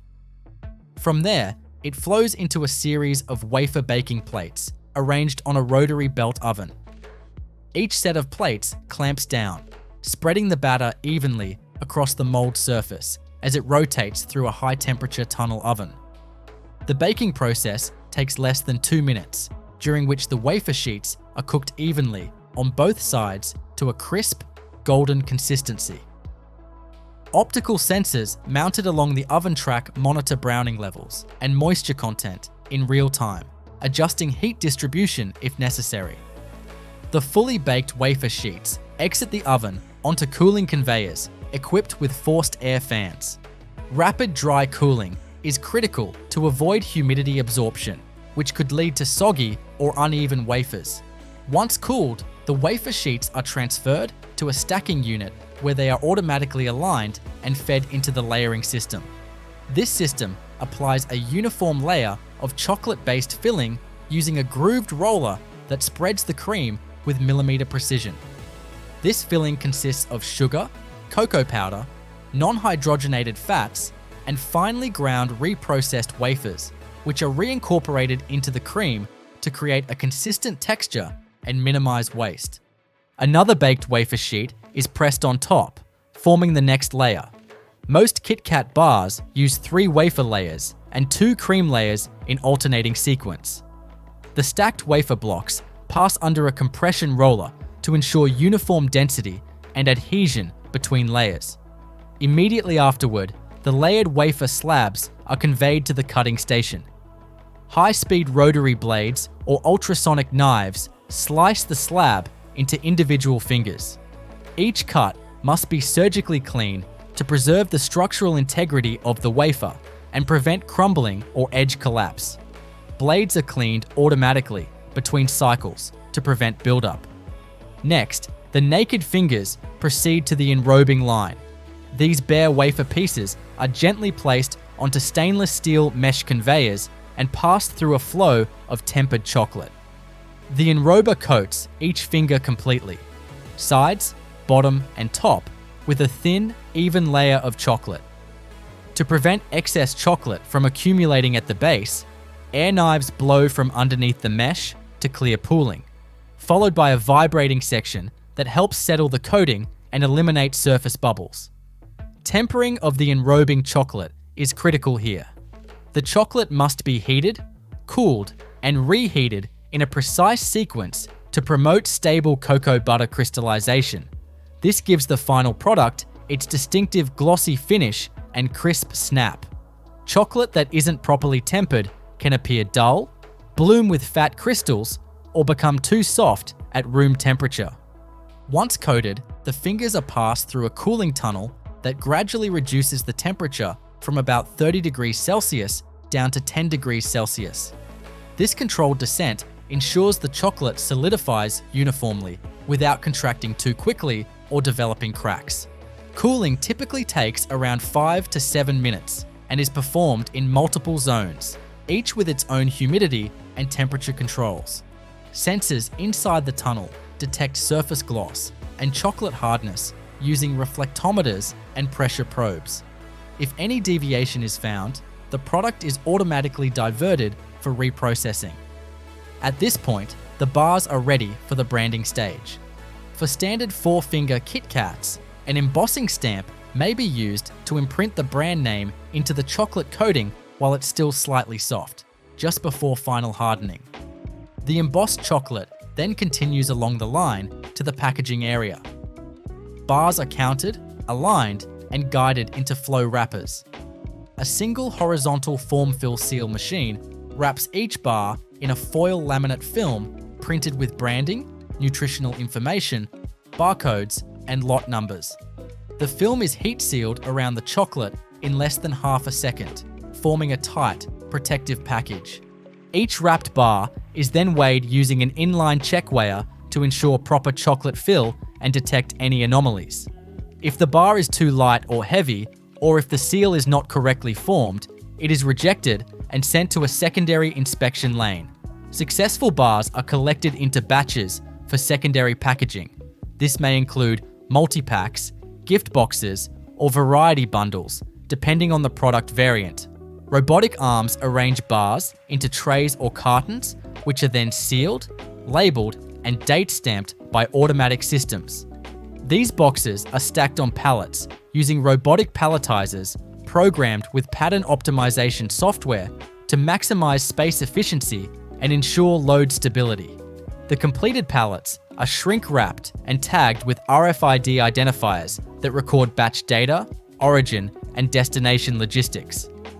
Finished pallets are transferred to a temperature-controlled warehouse maintained between 16 degrees Celsius and 20 degrees Celsius with 45 to 55% humidity, ideal storage conditions to prevent chocolate bloom and preserve crunch in the wafers.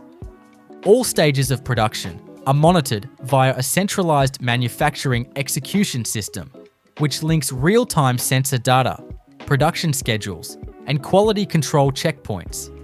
Operators monitor dashboards that display belt speeds, oven temperature graphs, chocolate viscosity readings, packaging line uptime, and rejection rates. Every wafer, batch of chocolate, and final bar is fully traceable from ingredient origin to final pack, enabling precise recall or investigation in the rare case of a defect. Clean-in-place systems are integrated into most parts of the equipment, allowing the factory to perform daily automated cleaning cycles without disassembling major machinery. Water and detergent are flushed through piping, tanks, and depositor heads, followed by steam sterilization and final air purging. Swab tests and microbial sampling are done routinely, especially after allergen changeovers, such as moving between milk and dark chocolate lines or introducing limited edition flavors. The process of making KitKat bars, though outwardly simple in concept, wafers layered with cream and enrobed in chocolate, is actually one of finely balanced engineering. The crunch of the wafer, the creamy consistency of the filling, the uniformity of the chocolate coating, and even the tension of the foil wrap all contribute to a product that is as much about texture and satisfaction as it is about taste. Every part of the factory, from mixing vats to wrapping stations, operates in harmony to produce millions of identical bars that deliver the same experience each time. But Snickers' manufacturing process is even more impressive. whole roasted peanuts arrive at the factory in bulk shipments and are immediately transferred into stainless steel holding silos equipped with air filtration and pneumatic transport systems. Before they're used, the peanuts are screened, sampled, and scanned for foreign materials using advanced sorting lines that include vibration screens, metal detectors, and high-speed optical sorters.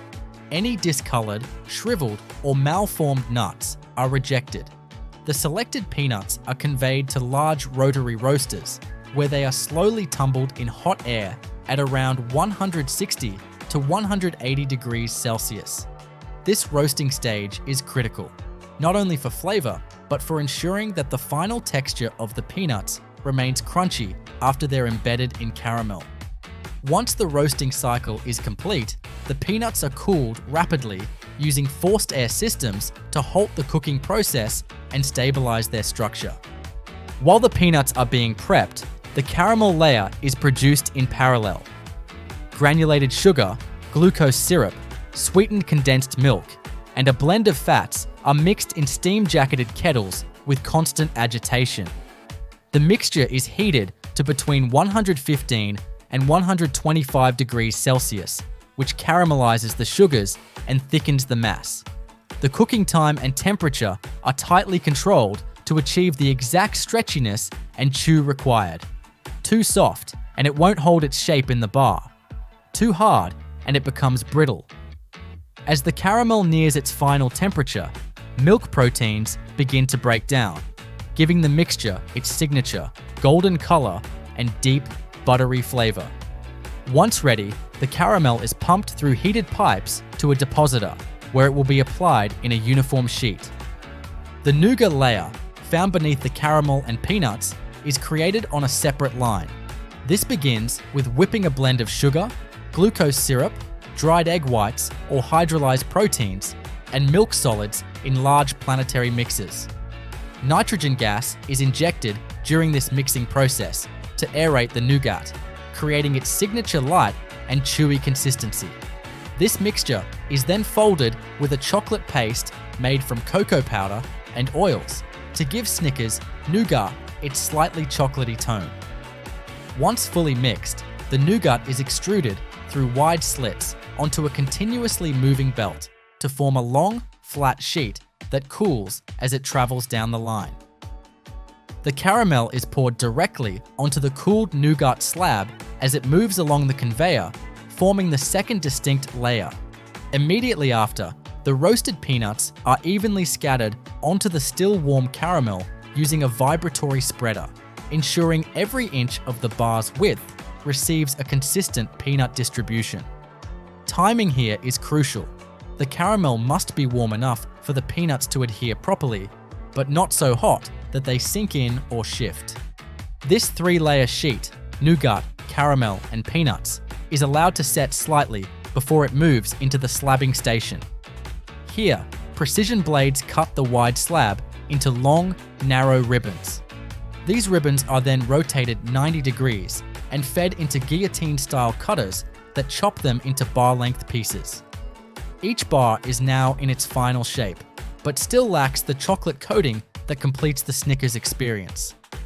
The uncoated bars are lined up and transferred to the enrobing system. As they move along the stainless steel mesh conveyor, they pass beneath a curtain of tempered milk chocolate. This coating is supplied from a dedicated tempering machine that brings the chocolate through carefully managed heat cycles to promote the formation of stable cocoa butter crystals.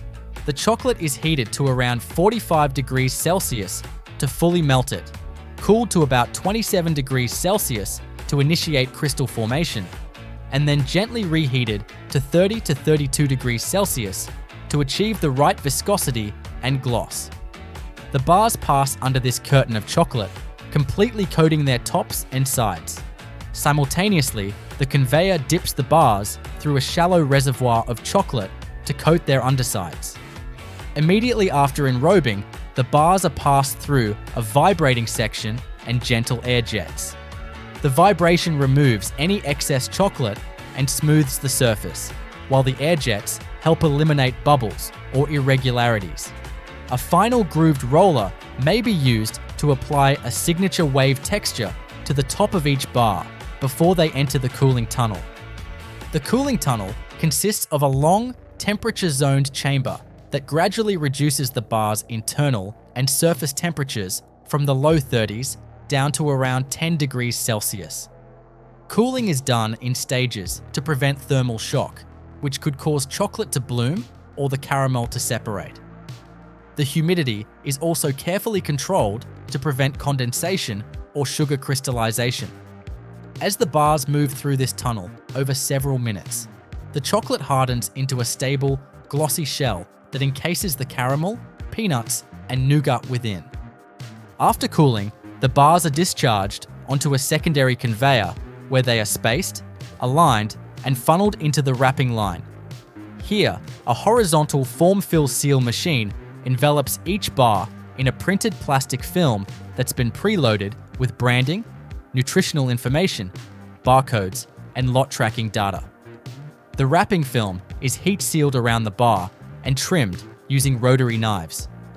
Wrapping is synchronized precisely with the movement of each bar to prevent any misalignment or creases.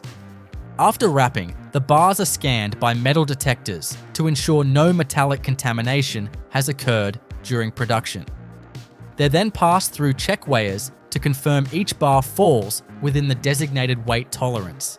Any bar that falls outside these parameters is rejected automatically and sent to a collection point for analysis or recycling. Approved bars are sorted into cartons using robotic arms that can grip and group them based on SKU. These cartons are then sealed, coded, and stacked onto pallets using automated palletizers. Each pallet receives a printed label with batch information, destination codes, and compliance data. Before leaving the facility, all pallets are shrink-wrapped and staged in a temperature-controlled warehouse area where storage conditions are maintained between 16 and 20 degrees Celsius with less than 50% relative humidity. A centralized control room oversees all operations using real-time data collected from each machine to ensure consistency and efficiency. Key metrics such as temperature curves, mixing durations, chocolate viscosity, output rates, and rejection levels are displayed on screens for operators and engineers to monitor. Any deviation outside acceptable tolerances triggers alerts and corrective actions, which are logged into the production management system for traceability. Production changeovers, such as switching between regular Snickers and Snickers almond or Snickers peanut butter, involve flushing the lines, sanitizing all contact surfaces, and performing allergen checks. Cleaning is often done with clean-in-place systems, which circulate heated detergents and rinse water through enclosed tanks, pipes, and pumps. Swab tests and visual inspections verify cleanliness before the next product is introduced. Throughout the process, quality assurance teams take samples at each stage, from nougat aeration to enrobing, for analysis. These samples are tested for moisture content, density, layer thickness, chocolate coating weight, and overall structure. Finished bars are also subjected to sensory testing by trained panels, who evaluate appearance, flavor balance, aroma, and mouthfeel. Sustainability measures are integrated into production as well. Heat generated from the roasters and tempering units is recaptured and used to pre-warm wash water or facility air. Water used for cleaning is filtered and reused in non-product contact systems. Packaging film is sourced from suppliers that meet recyclability and food safety standards, and efforts are ongoing to reduce the environmental footprint of the wrapping process. Every Snickers bar, while simple in form, is a result of hundreds of interlocked operations, each designed for speed, hygiene, consistency, and indulgent quality. The chewy nougat, stretchy caramel, roasted peanuts, and milk chocolate coating are all optimized for flavor release, structural contrast, and a repeatable experience in every bite. From roasting to wrapping, this process is replicated across multiple global production facilities, each maintaining the same high standards to deliver one of the world's best-selling candy bars.